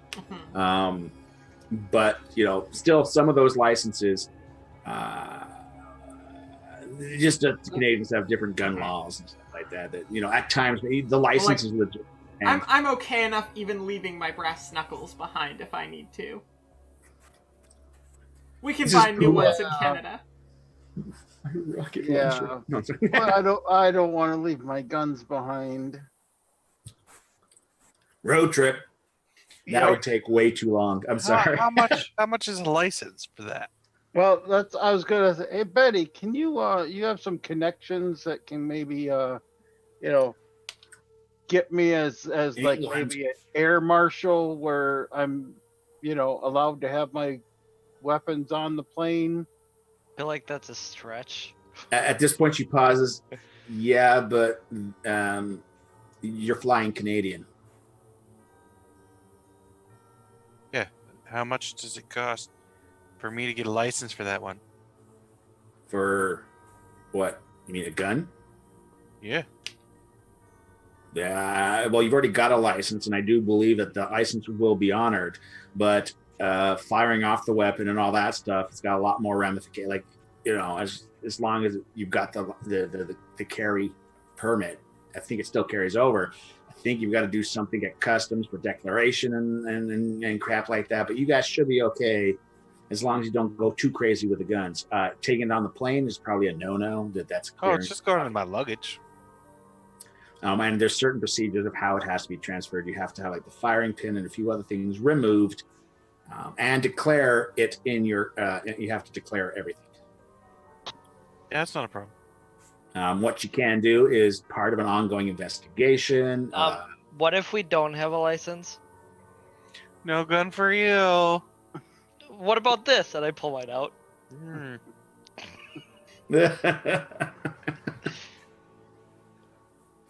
I mean, technically. Well, you're now with the company, and they technically do have the license that they can. I know, but while you're in it. But yeah, when you're in Canada, is your gun clean? Yeah, I clean it every day, and I scrubbed off the serial number, so that means that's clean. No, depends on how clean you want it. Clean enough that if someone looked up the serial number, I wouldn't go to jail. What serial number? Okay, I can't help you. Unfortunately. Well, I would probably leave the sawed-off shotgun and the bang stick behind, but I'd like to have my 2 pistols with. Can you take the Desert Eagle? It's proper 50 caliber. I gotta. Sadly, well, I know you have to more check about the because convention. to even own a Desert Eagle in America, you have to have the right permits. Because apparently there's a lesser version of the Desert Eagle that's dropped the caliber, which is okay, but the original 50 caliber is the one that is the big concern, because I think NATO mentioned that it's considered, apparently there's certain ammo types that are okay to carry, and then there's ones that are not okay, and apparently that just too much killing. You know what I mean? It's like the logic of it. Well, I mean, the fact that it can kill without actually hitting you. But yeah. So yeah, that will be your biggest thing, is as long as you don't try to carry the guns on you on the plane, right? And they're declared and all that, so you should be okay. But it's the ramifications if you actually use them is going to be the problem. Okay. Right. I mean, I don't plan on using it, but I ain't going there with nothing. Yeah, I'm okay with that. And lug nuts would be a problem if he doesn't declare it and it's discovered. And if he declares it but he doesn't have any paperwork with it, lug nuts pistol would be the big issue for traveling. Unless you find a private jet to fly you there. And how much? Okay, so how much does a first class upgrade cost, and how much does the private jet cost? Well, she has no contact for a private jet anymore. So, that's not a thing. But the upgrade, probably looking at 600. For all of us, or just me? Just you. All right. I'll think about it. All right. But, yeah. I guess I'm leaving my gun here. Yeah, I also leave my knuckles behind. I want to take my brass knuckles. Leave my knuckles behind. The brass knuckles. So like I looked it up, and brass knuckles are actually even like we're in like what, New Yorkish? Brass knuckles are actually illegal in New York. And nunchuckers, if you pronounce it right. And also very illegal in Canada. Actually, you know what gets me? The good old little snip knife, the little switchblade knife. Yeah. But the fold out one's all good, but the snitch, the little thing, I had one that was you have to get stuck spending like a bunch of time going. Exactly, yeah. But, you mean the spring assisted ones are bad, but yeah. That's why you just get a bearing one where there's. I think those ones are bad too. Let's sigh. All right, so good 8 hours. Well, if brass knuckles are bad too, then I guess I can't take that either. Brass knuckles for the moment for the television audience is okay. Ah, okay, but then I do. Just to let you know, if you were in real Canada, and in real New York. Exactly, but we've got that. So the knuckle dusting will be okay. Yeah, in that case, I take my knuckles. Okay. And well, like I said, you guys spend another day, and you get like about an 8-hour flight. Red-eye plane. And you get up there, and as I said, you were in the fall when we start this game. So you are now in the Rocky Mountains, BC, high up in late fall. So it's already getting kind of cold. Ironically, there's a lot of warmth and rain on one side of the mountains and lots of cold on the other side, just the way it works. But most of the resorts and all that stuff aren't fully open. The cabin you're looking at is not directly at Whistler Center. It's off the beaten path from it, which is more nature trails and all that kind of thing. And that's where you're really looking. But the seasonal crowd you're in an area that's very seasonal, and it's kind of dead. The price you find was kind of cheap at this time, and it was going up in this time. That's what Betty didn't mind. But you guys are welcome to Canada. We'll stop every stereotype right now as the beaver in the Mountie suit salutes you, and then just walks away eating its maple syrup covered poutine. All right, so, but you guys are able to get there, and you're at the. I should do my homework here, but you're basically at whatever large airport is nearby, and time has gone by. You've got a vehicle that you can rent.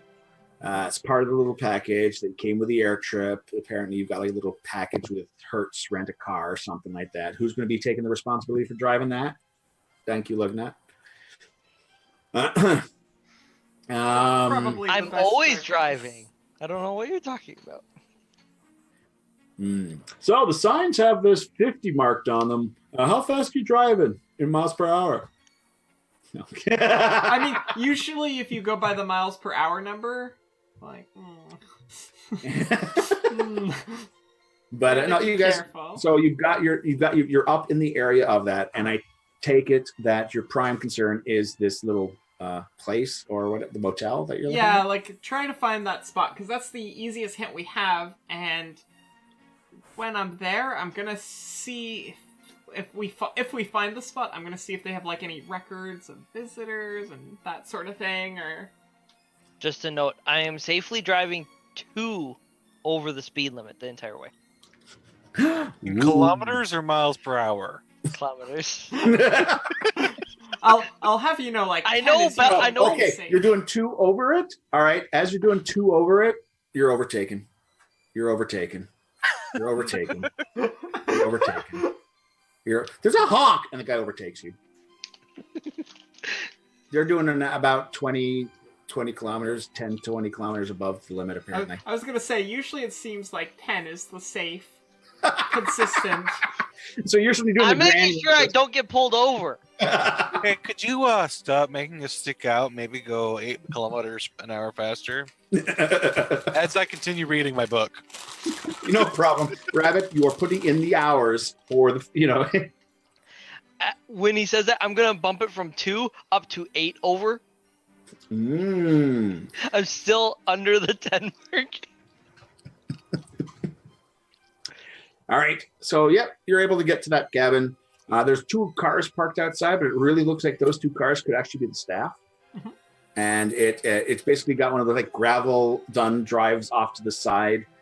It's pounded down gravel, apparently, so it's not as loose. So snowplows don't rip it all up. And it's got this very rustic cabin-like feel. It's got a kind of a triangle symbol that kind of looks like it's out of the 70s with kind of a gold trim around this chunk of wood that's called, Morning Wood Rentals. There you go.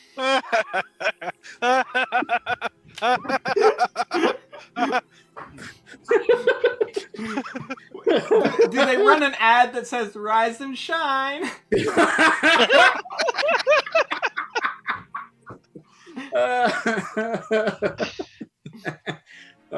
Yeah. So do we hear a woodpecker in the background? Yes, you do. Basically, you got a 2-story kind of square kind of park ranger looking building where the top part's higher, overlaps the lower part of it with little wooden supports, all dark wood and native looking wood in the area. And then you've got that almost Motel L shape, but it's created with the same wood look. But it's almost like a schematic for a Lazy 8 or whatever you want to call it type of. But no, it's all wood and fancy, and literally the backyard to these guys goes right up to foothills and mountains. And the road itself is kind of a windy, and civilization is a little bit that way. And you think if you keep driving this way, you might see more civilization. But it's more rustic than Wisconsin North. All right. You mean Southern Canada? Exactly, Southern Canada. So you're able to get up to the place now. And Deadpool's leaning against one of the pillars. So you might wonder, why didn't they just Google it? Well, we had the budget, so we decided to make filming. And did you know that BC has great filming cuts for people like us? All right, so tax benefit. All right. So, anyways. It's always nice to bring Deadpool back to Canada where he belongs. All right.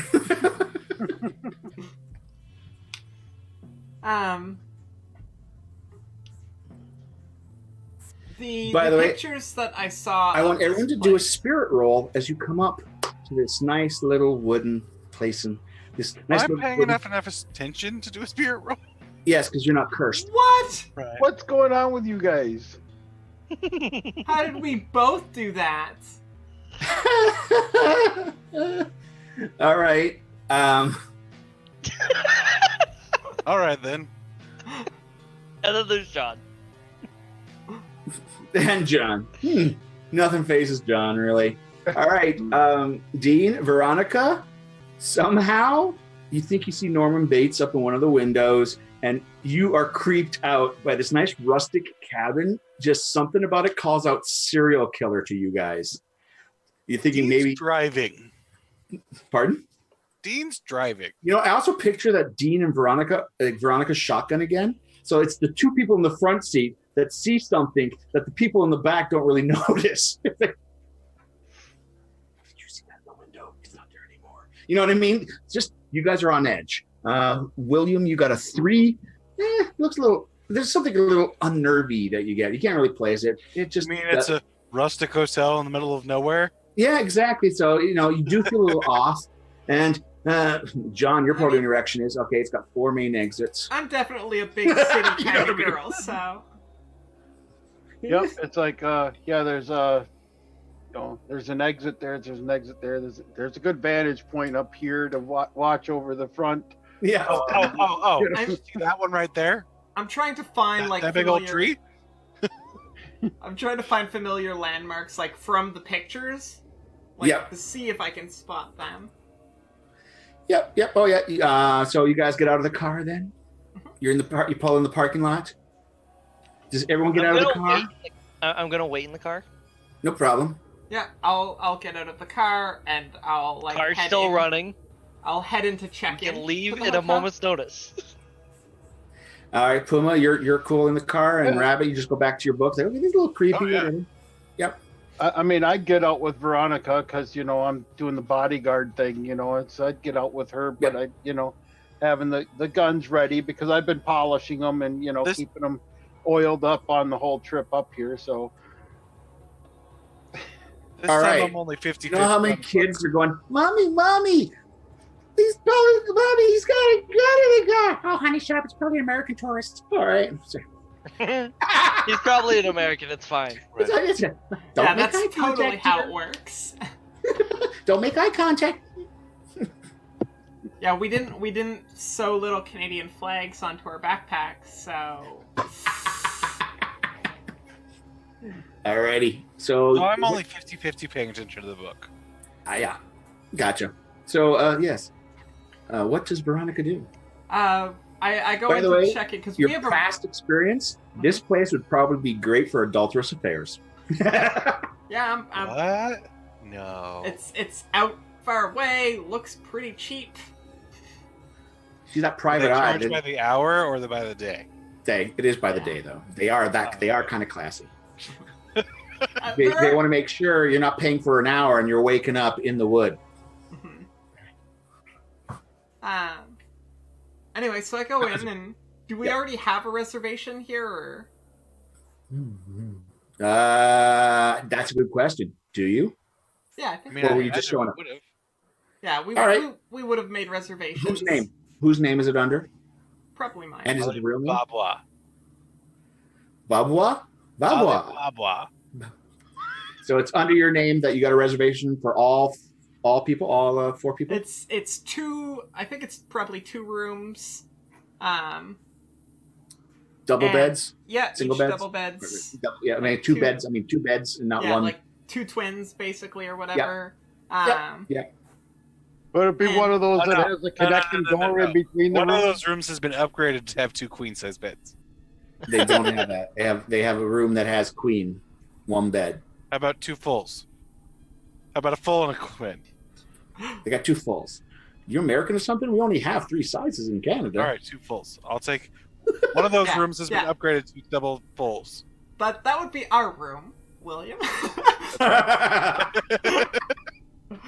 Alrighty. So you get in there. Is this one that would have the rooms and it's got a connecting door between the rooms too, on the Probably. inside? I mean, if not a connecting door, maybe like on the balcony, like there's a second Yeah, there'll be a hallway. connecting balcony element that you could have. Yeah, not an actual connecting door on this one. And these are a lot more spacious than a little no-tell motel type of thing. It actually probably has a separated bedroom, washroom, and then a main receiving room in the front type of thing. So it's a little bit of a Oh, It's a wow. little bit nicer. This is a fancy hotel. well, it's supposed to be some sort of lodge type thing. It's a resort. Yeah. Okay, yeah. You got the minimums to qualify for the tax bonuses for that. That's it. I It also looked and through the main square building though. This has a bar and it has a spot for live music. It also has a little cafe type little thing on the side, and some of the nicer things are up above in the offices in that square part. The other parts where everyone stays. Yeah. at. So And- when I'm picking up like our keys or whatever, our key cards or whatever they have, Yeah. the person at the desk, I want to ask her or him or them, That was very politically correct of you. I want to ask them, say like, this is my first time here. What are the absolute best things to do? What is there to do around here in particular? Like, we know we're gonna go skiing, but All right. At this point, you have this entire conversation, and the individual just pauses. points to the little sign on the desk. Back in 5 minutes. And she's just sitting there. She's got a flannel shirt on. She is a portly lady, probably in her late 40s. Hair's kind of a little bit of a mess, but pulled back into a little bun type of thing. It's kind of a rusty brown, kind of pulled back. She's got a lot of weathered face to her. And she seems to be watching something on this weird little rectangular mini TV box thing that actually has the old antenna on it and has a little metal thing to lift it up. So she's kind of watching something on that. Okay. I just quickly look at my watch and then I look around. Is there any of those like stands that have a bunch of pamphlets? Well, there are those, but also do a notice check as you're looking around.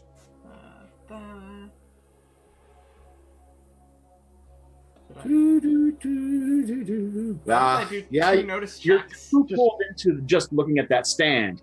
And yes, it's got Whistler, it's got the ski resorts, it's got all the places nearby to go, it's got all this kind of stuff. There's also talking about a fishing spot too, and you recognize the little cabin on the lake that is in the picture for this little fishing spot, which is one of the trails I'm off. gonna grab that. And there's also pamphlet. another one. And there's also another one talking to ask about our new resort cabins in the woods. I'm gonna grab that one as well. And I'm gonna kind of like peruse them as well as some of the other stuff. Like I'm gonna look it over as much as I can. John, did you go with her? Did you say? Are you coming in as well? Okay. So you want to do a notice, and that was your notice as you looked around? I take it, or Yeah, I'm looking at like security cameras, any type of security stuff. Though is what I'm looking for. There's a camera. It's kind of pointed at the front door. Do I notice if it looks like it's even turned on? That I would need another notice check. Okay.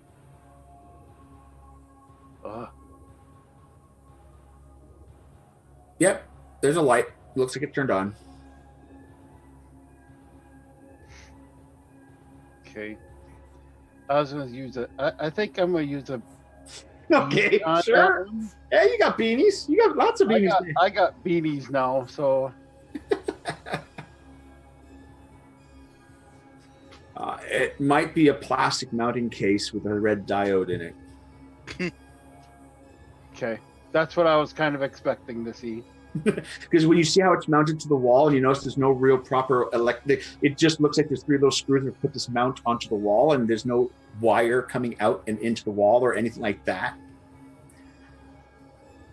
Yep.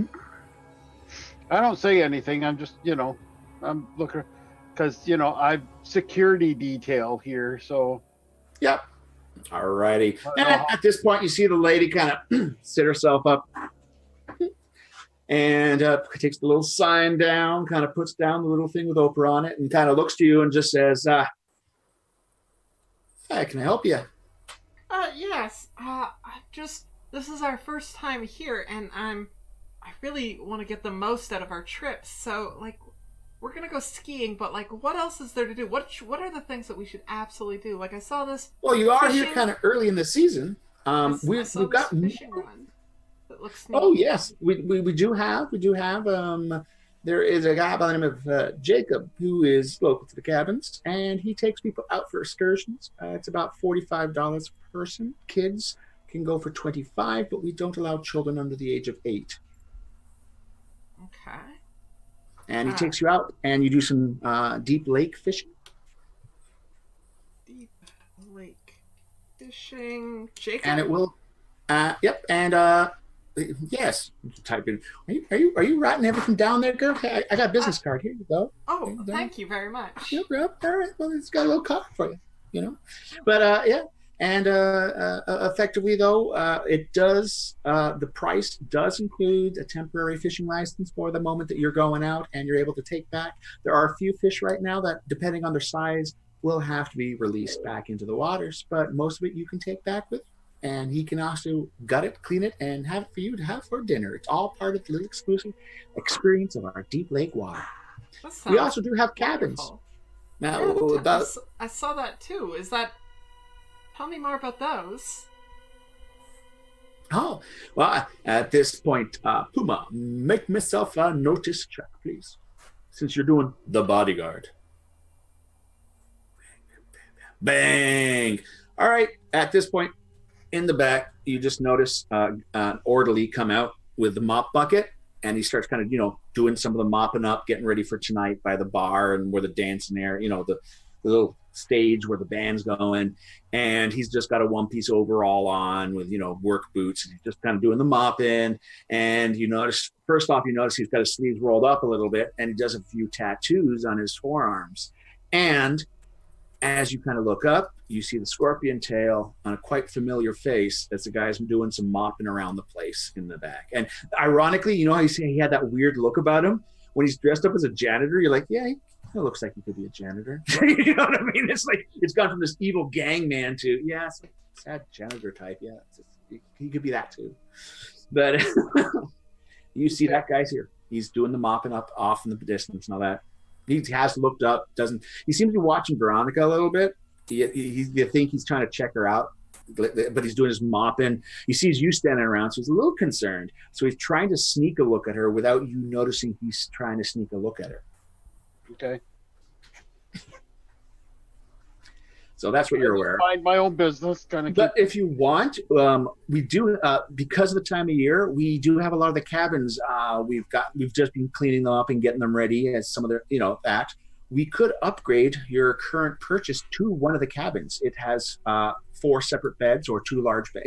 She starts going over the layouts they have for the cabin. She sees you had 2, the 4 beds in there, right? So she said she could upgrade you to one of those cabins, and it is a bit out there. And she does tell you that currently we still have a no burn up, so no campfires currently. We'll let you know in the warning. She's basically giving you some of the little things right now. It's been a little dry in this area. She's doing a good job, doing a job, but I go, well, doesn't look like some sort of secret cult person or anything like that. I go, I'll need to talk to the rest of us, because I don't want to just upgrade us and change all the plans on everybody, but I'll be right back. Yeah. And I look over at John. Notice check for you as you're looking up from the desk and kind of just doing your usual glance around, see if you notice our guy as well. I think that's a yes. Yeah. As you look up, you're like, hey, so even though Puma may not have communicated it yet, you look up and you see the guy in the distance. Like literally you look up, he's in the back doing the mopping and all that stuff. You think though, he's got this weird, as you look up at him, it's like, you swear to God, his eyes are like, yeah, he had that whole weird checking me out sort of look. Yeah, and he's like, I walk over to John and I just kind of link arms with him and go, come on, honey, let's go talk to the rest of the gang and John plays right along with it. Yeah. Just yes, dear, let's go. Talk about that upgrade. It sounds really cool. I think that would be wonderful. And then we go to the car. You got it.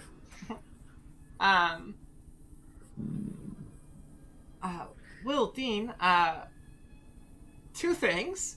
One, they can upgrade us to this really cool cabin thing, and I kind of pass the pamphlet in. That's really cool.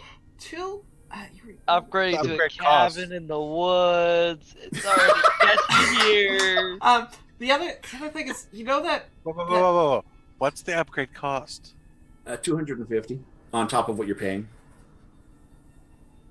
Are you handing me cash? Or yeah, I hand you cash. I go, yes! By the way, they're all good-sized beds. They're all good-sized beds. But it's a cabin in the woods, and this place is already sketchy. Dean, how often do you get to come to Canada? Okay, Second Dean, thing. You are panicking way too much here. Don't you guys watch horror movies? Nowhere. Please, we live in a horror movie right now. Oh, and John just leans in, and William, we found our target. He just leans back out. And I kind of just go like this, I kind of just I take it you did let everyone know about the guy with the scorpion tattoo as well. That's okay, good. It's like, who? Oh, I don't get it. Is he inside the building or outside the building? He was inside mopping. He was checking me out. It was creepy. I mean, you're not a bad-looking person.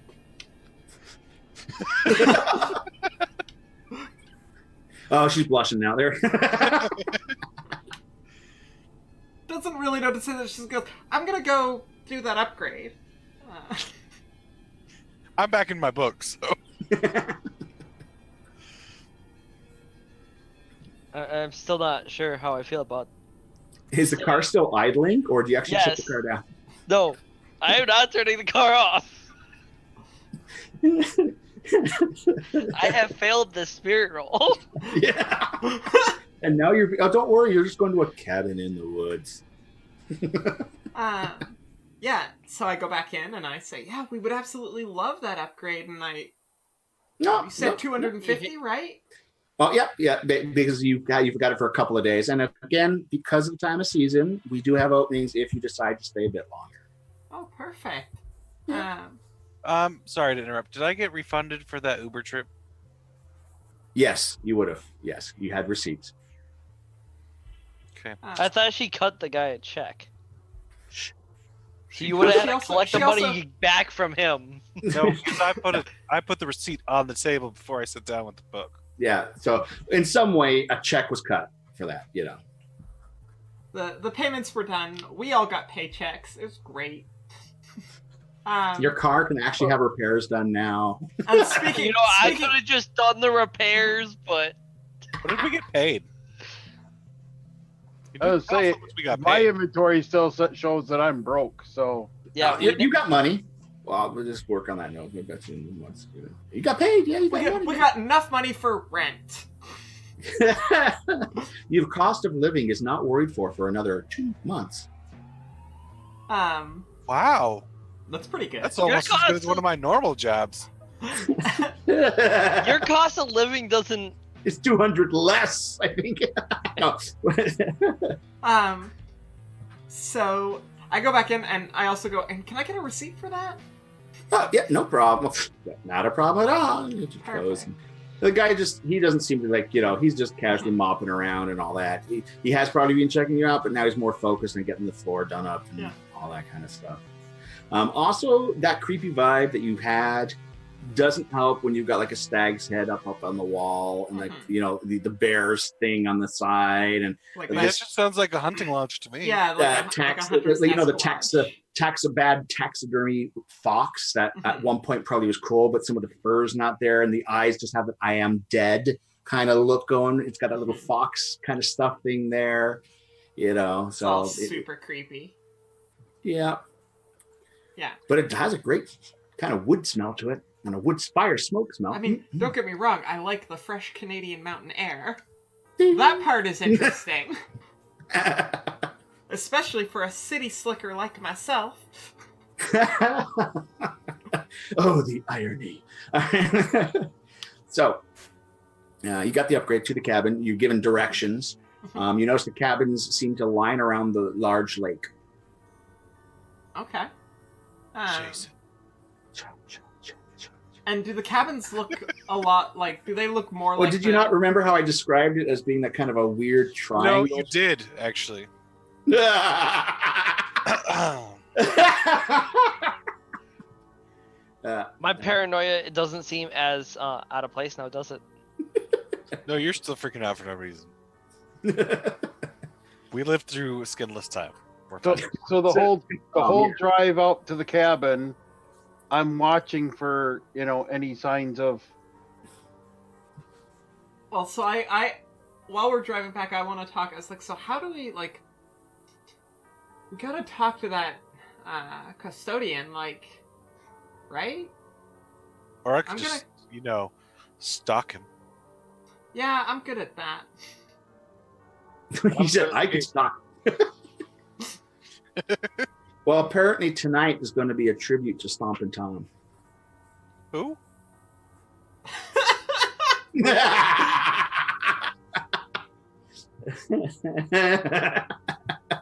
I'm trying to pull every Canadian little thing right now. That's Stompin' Tom. Yeah. I mean, we could just listen to some Arrogant Worms.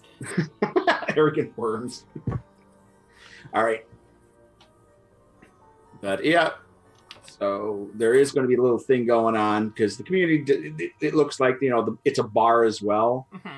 Oh, that looks like their only business in the off season or something. They have a little bar they maintain type of thing. Do they have and if anyone's too drunk, hey, we've got a room. You know what I mean? While I was there, did I notice anything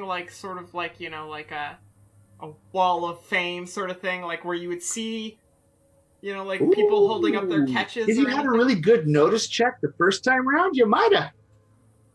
But if you're going back specifically, well, I guess I'll do you're that in the next car time. now. You're heading off to the cabin, right? But next now next time we go back, and I'll keep an eye out for that. Like when I'm even when we get into our cabin. No bars.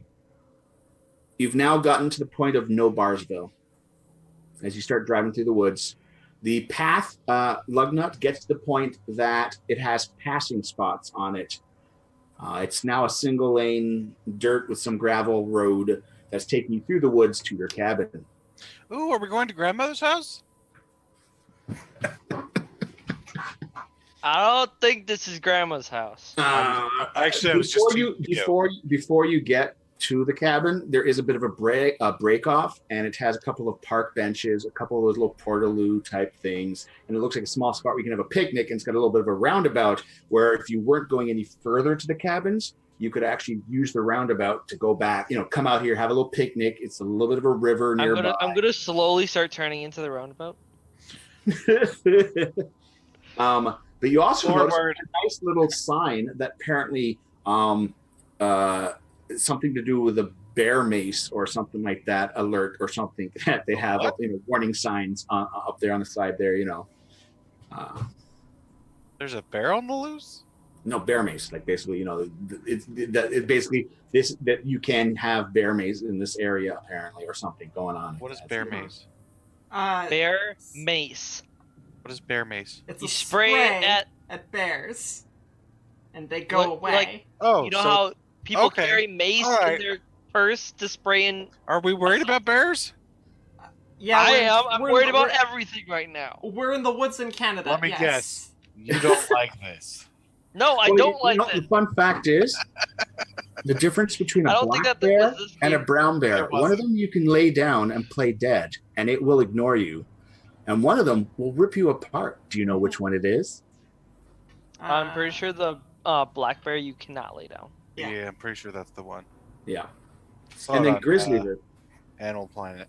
Grizzlies are grizzly bears? Grizzlies can go either way. Grizzly bears are literally named bears. It's like chai tea. Exactly. I mean, the Arctic Circle is the circle of bears. So, beyond this point, you're just return. Yeah, exactly. This is the last few bars as well for cell phone. As if you go any further. I don't like okay. this. All right, and you know what?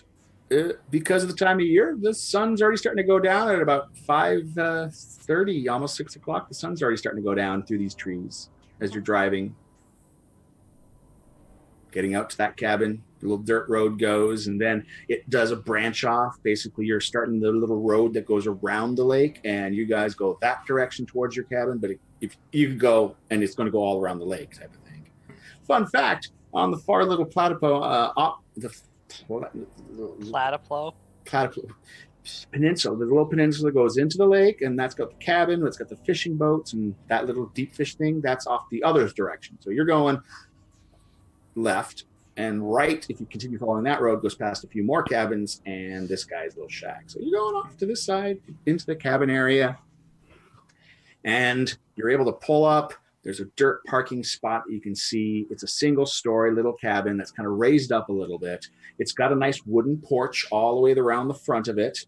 There's a wooden, those little wooden chairs that you can sit on. Two people can sit on. It rocks on little chains, but it's kind of a little loose, and it's just kind of pounding a bit at the wall of the cabin. I really don't like being here right now. We're gonna need to just fix that or prop it up or something. Yeah. And then you've got this nice rustic little thing, and then just off the side you see a white cylinder that just seems to destroy the whole moment for you, as you see basically a large propane tank to the side of the cabin. Right. Well, I mean, they had to have heating somehow. Oh yeah, exactly. It's like it and the prop. Question: but do they have Wouldn't the propane tank be around back so you didn't have to see it? It looks like the propane tank looks like there's a concrete little base to it. It looks like something that's been recently added to it, and it's off to the side. And you notice if a vehicle comes, it's real easy for it to drive up the one side, do its thing, and then drive away. Whereas around the back, the ground starts to break up and starts to, go around with the lake area, and that would be tougher to get around if you had it at the back, apparently. Do these cottages have like power and stuff? Yep. Okay. Yeah.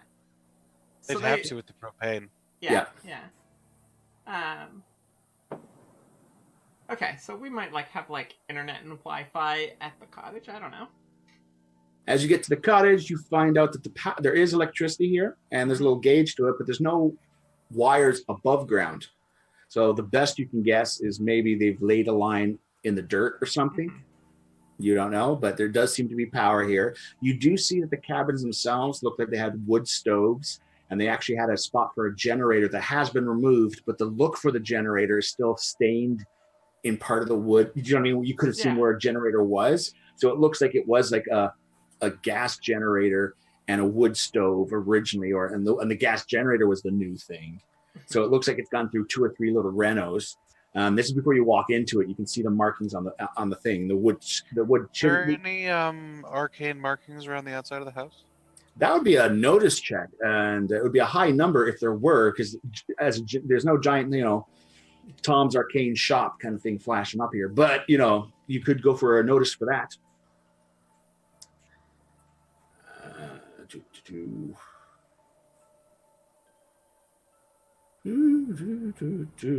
You find no real carvings, but you got 2 front windows that look out with nice little shutters on them.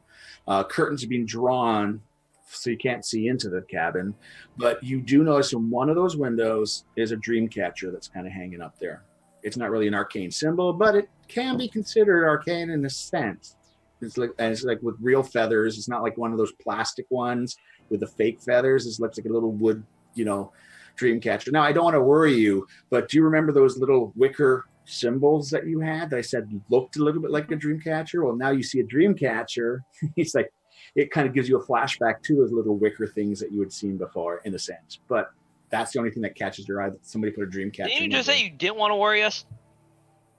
I didn't say nothing to you about this. Were you also looking? No, this is just Puma, I think, out of character. Like the wording Mishlof said was, I don't want to worry you, but... But...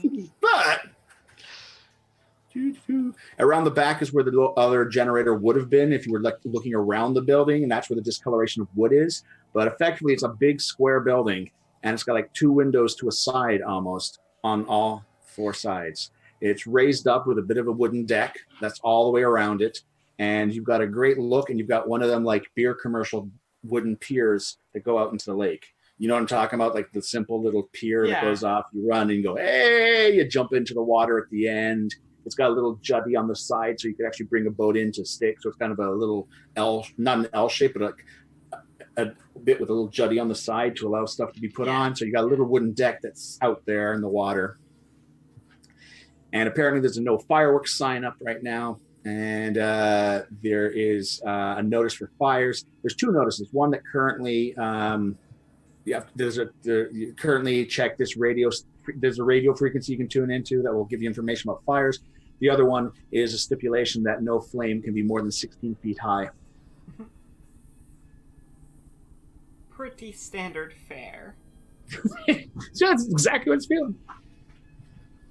So does anyone go into the house? Yep.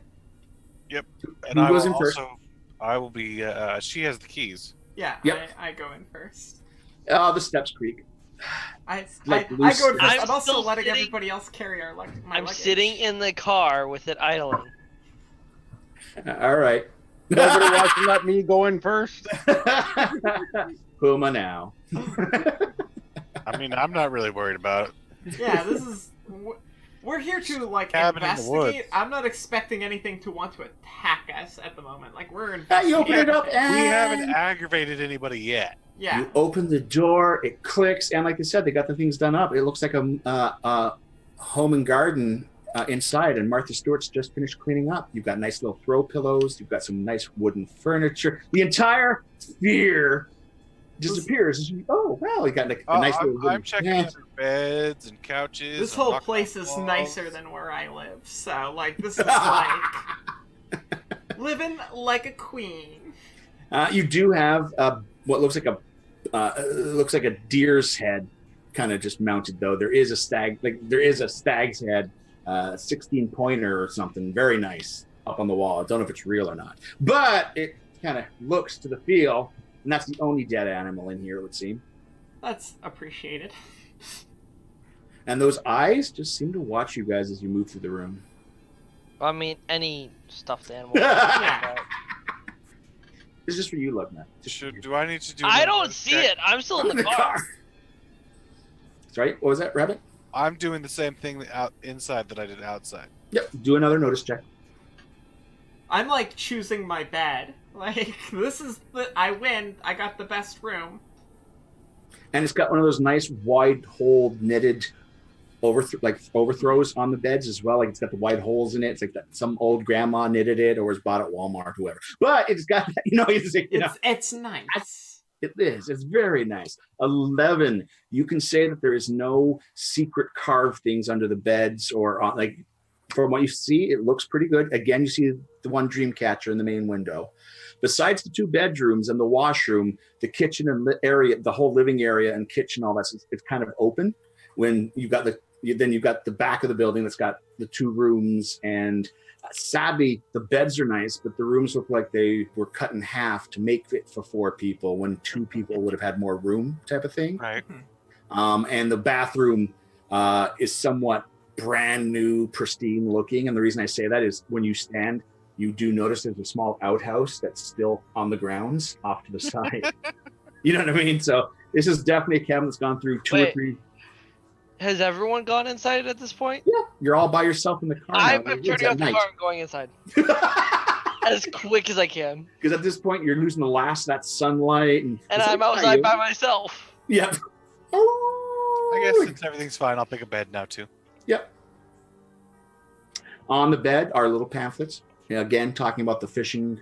You can go out for the deep lake fishing and all its prices and information, and also information about the bar that's back there and certain things they do on certain nights and all that kind of thing. Does anything stand out that might tie back to anything that we saw? And also they have the password for the internet, apparently. Connect that right up. There is no Wi-Fi being transmitted. Actually, yeah, there is. There's a smaller Wi-Fi box in here. It's not the best, but yeah. Yeah, there is. It's being Wi-Fi. modernized. Yeah, it's not necessarily fast internet, but there is. So when Jason comes smashing through, you can go, hold on, I'm gonna call. Selfie. Hold on.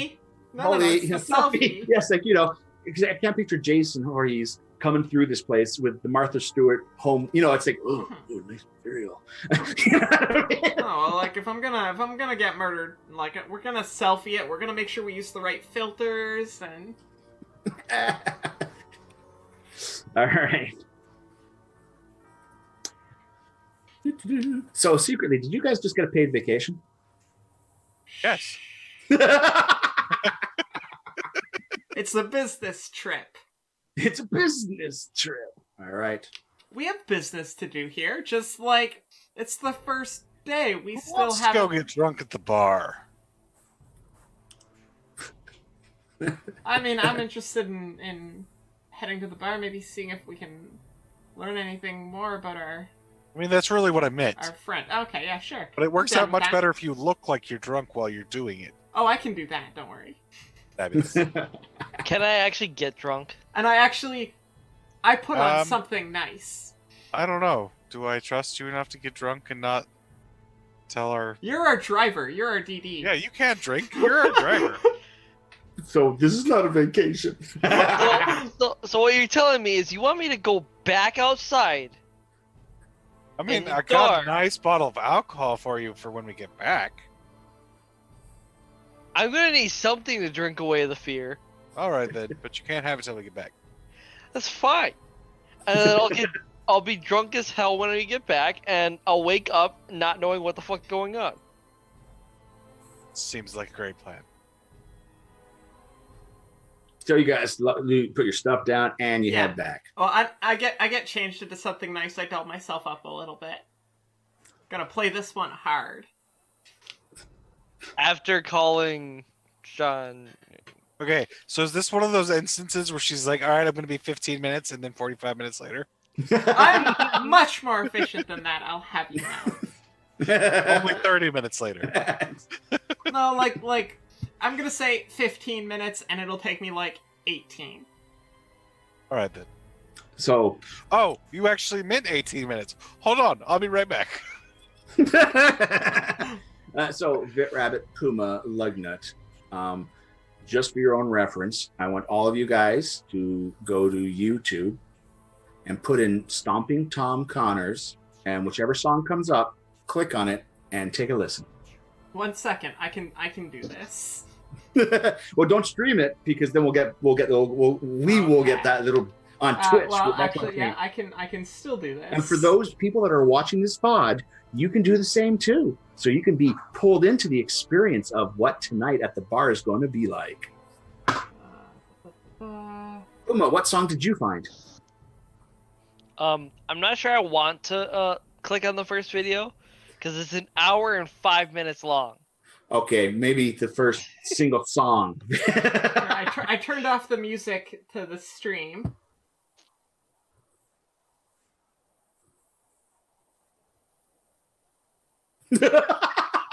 So yes, you too.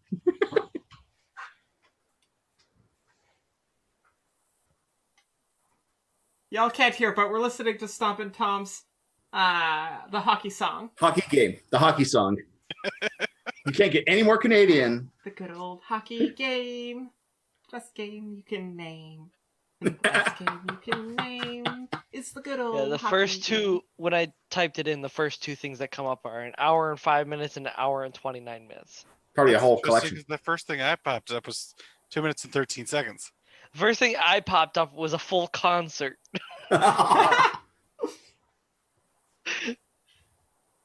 So that's effectively what's going on. It's bringing some people from town. So as you guys are driving back for the evening there, you do see quite a few cars are actually in that parking lot. Ooh. Ooh. So you guys are going back. So how are you, quote, dolled up, Veronica? It's nothing too extravagant, but it is, I always picture your more overcoat kind of hat, kind of, almost professional business sometimes, right? So that's usually when I'm doing typically PI encounters with customers or anything like that. They're any of my clients. But when I'm, going undercover type thing, I'll dress to the occasion a little bit. So, and it's pretty often it's basically just a nice little black dress type thing. Nice makeup. My hair's just done up well.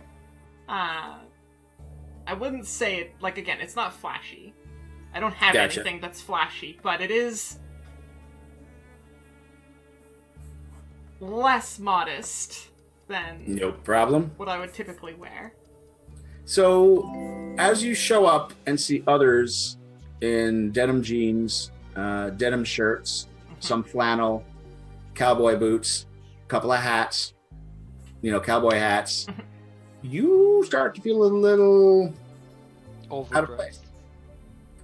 Well, to be fair, I am from New York City. My idea of going out is probably a club. Oh, no, exactly. So, that's okay, because I look around and everybody's getting drunk. They're not going to notice. Well, there's a lot of people noticing. Well, yeah. Notice checks on that note. Everyone can do notice checks. In particular, I do want to keep an eye out for those Hall of Fame type. Yep. Dealies. Oops. How come when I did that, I grabbed the whole character sheet?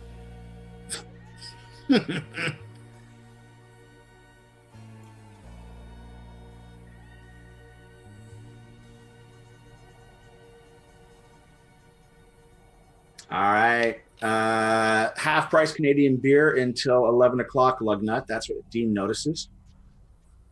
But I can't drink right now. according to them.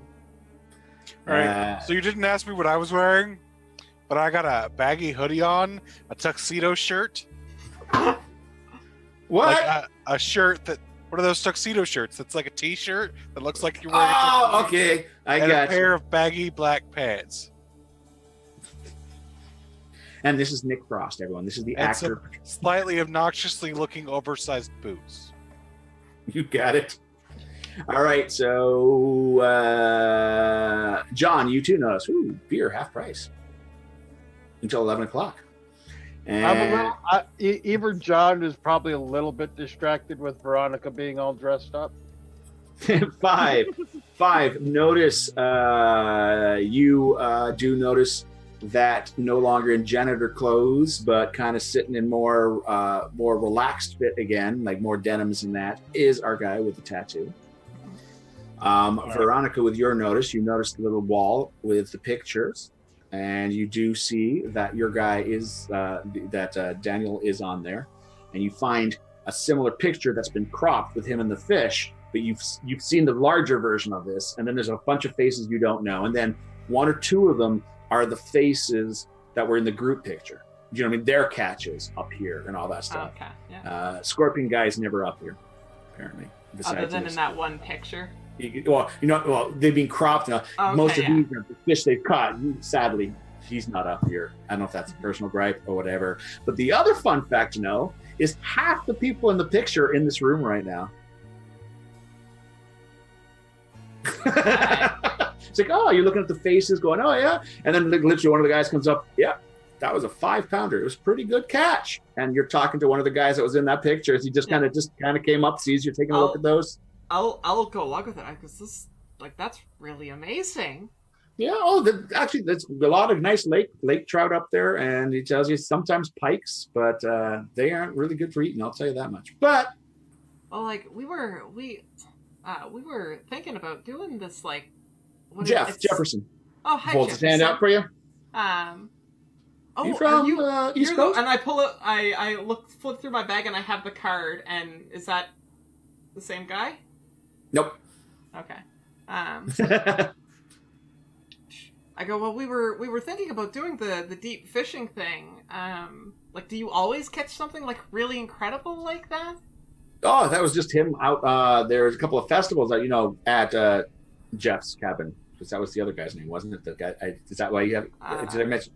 What's his name? So his name was. Oh yeah, the other Jeff. And he says, "Oh yes, he knows that." Sorry, Jeff. his name was Jacob. Sorry. Oh, Jacobs. That's right. Okay, yeah, Jacobs. Yeah, no. He says, "Oh yeah, up by Jacobs area, there's actually sometimes a fish fry and all that going on. So all the people that are in the cabins and all that come up and do that. And there's some fishing just off the piers there. He caught that off one of the piers. Oh, that's really, really cool. What did no, 1 second, I was writing notes. Yeah.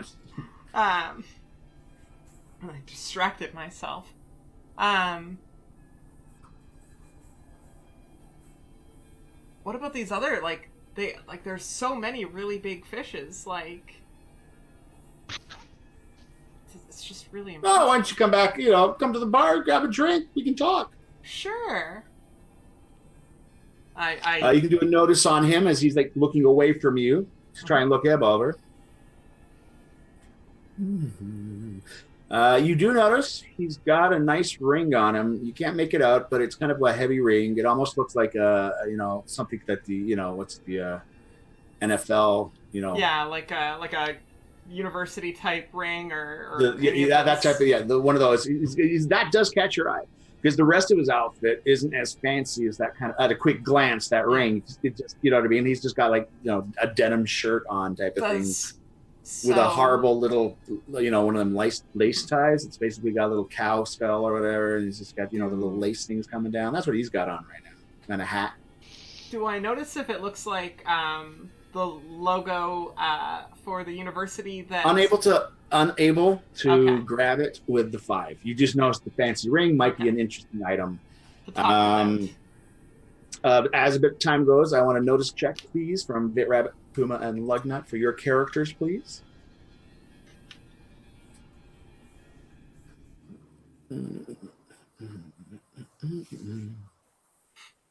So, all right. William, holy fuck. That guy was in the photo. That guy was in the photo. That guy was in the photo. You're just doing the sit down at the bar and you sit beside one of the guys you saw in the photo. And then you suddenly see another person in the photo. And then you see like Ellie, you see Veronica is talking to one of the guys in the photo. And this place, it's like, okay, so this seems to be a hangout.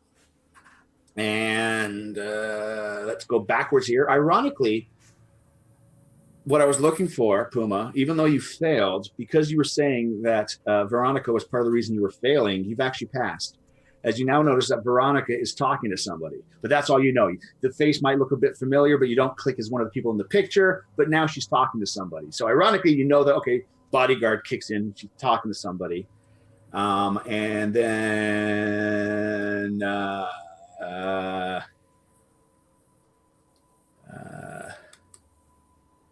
Dean, you had a 5.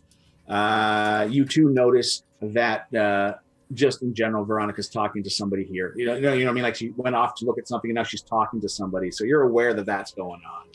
And you have this guy that doesn't look anything like Stompin' Tom, but apparently it's a tribute to him. And he starts doing some of the music up there. You know, Margot's got the car going. Reggie's got the rig. Reggie's got the rig. Anyway, so he's going on there, and that's kind of going on, and everyone's just kind of, some people are dancing a bit, just casual, nothing fancy in that, but seems very laid back, kind of relaxed type of feel for the place. I'm gonna buy everyone a beer. Everyone, a beer. Okay. He'll tell you if it's 100, throw down 100, and he'll look after that. Done. Hey! At this point, you get a lot of raised beers to you and all that. Hey! And then a couple of people, hey! Guy pulls up his camera and goes to take a picture of you for some reason. He's kind of pointing at your shirt. He's got to get a picture of this. And then you actually get one guy kind of pull his arm around you. He's already sound like he's had a few beers. Hey! Gets a selfie with you. And hey! He's holding the beer. Hey! Suddenly become the most popular guy. You know, social media is now going to have... I'm just saying you're disgruntled because I can't drink. And he's like rubbing it in. Everybody, free beer. You have a non-alcoholic beer for my friend here? At this point, he pauses. He'll go back and check to see if we got any American. Nice. Bird. I mean, that's a little bit kinder than the piss in a bottle approach. So. or making love in a canoe. Fucking close to water. All right. So yeah, but yeah, you're like all that, and the guy, basically, by the way, because you made your notice check, both people that took the selfies and pictures were people in that group picture. All right.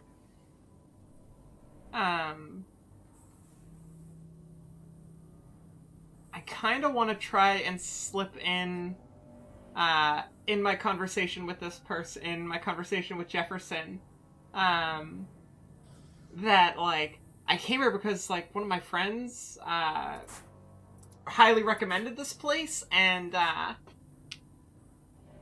you know, like, her and her husband had come here one time, and, you know, like, he had gone fishing for sure, and I kind of dropped the name Erica and Grouper, just, you know.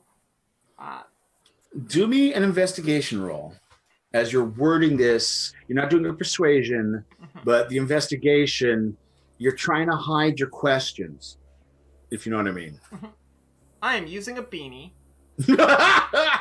Hi, we're looking for these people because of supernatural reason. No. From across the room, you see me going, this Canadian beer is really strong. So well. What are you doing?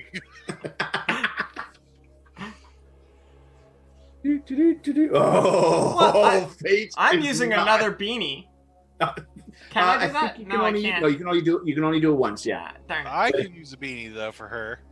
I do believe that Jaime is there. We didn't get that finalized, but I think we agreed to it last. So, but he's using a beanie for you, so you can do another. That's a little bit better. Yeah. Just a little bit. Alrighty, and I want you to do a notice check when you name drop. I want you to do a notice check, Veronica.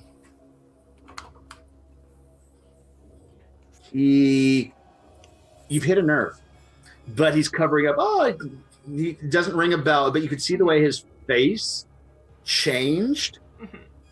Right?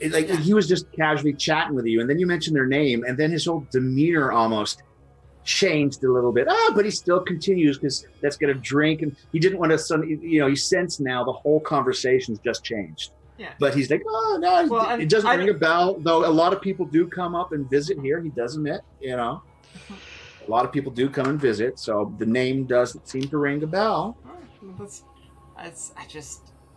It came so very strongly recommended, like we had to, and it took us a little bit of time. It was,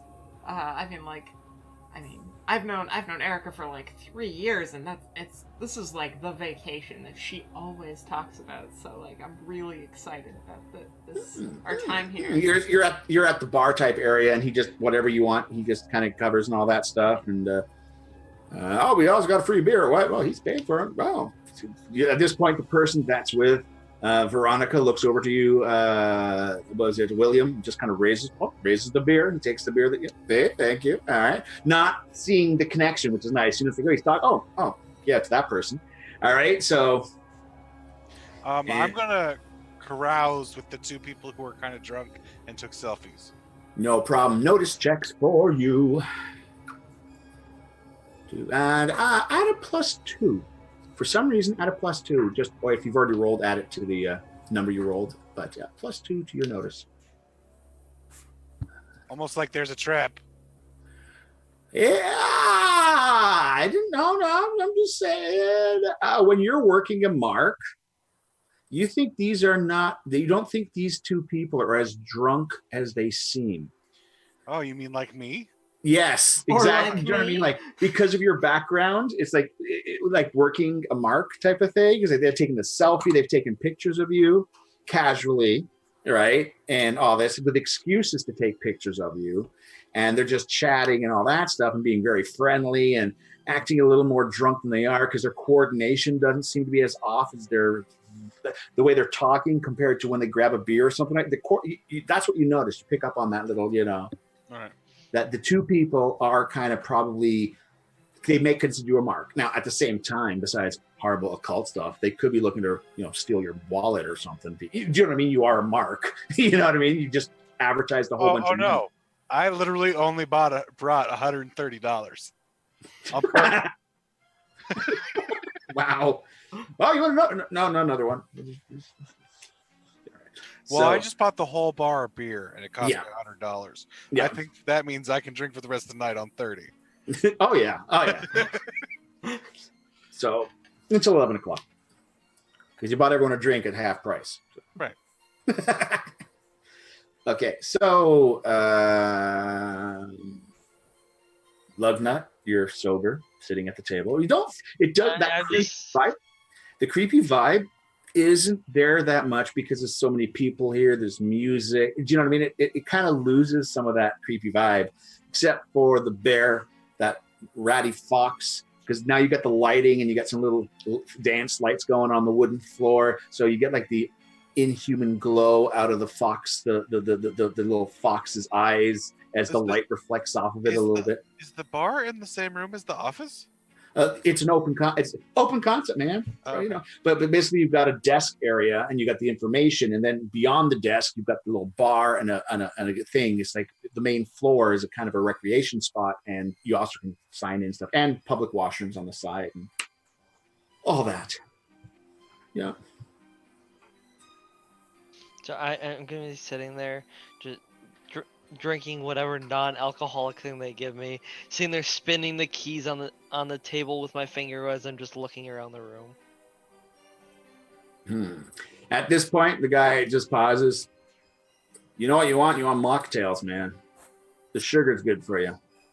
Not really, but it kind of gives you a buzz, but a safe buzz. That's what you want. The bartender just says. Any particular cocktail you might like? Not really. All right. I could do your rye and coke without the rye, though. So a Coke. Yeah. You know, usually they give DDs free Coke or like free pop. Yeah. Depends.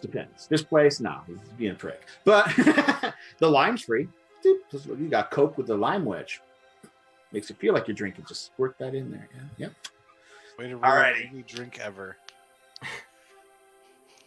So it's been going. The evening's going on.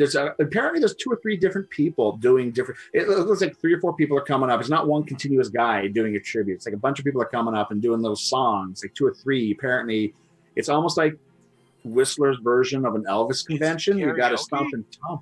What? No, it's not karaoke.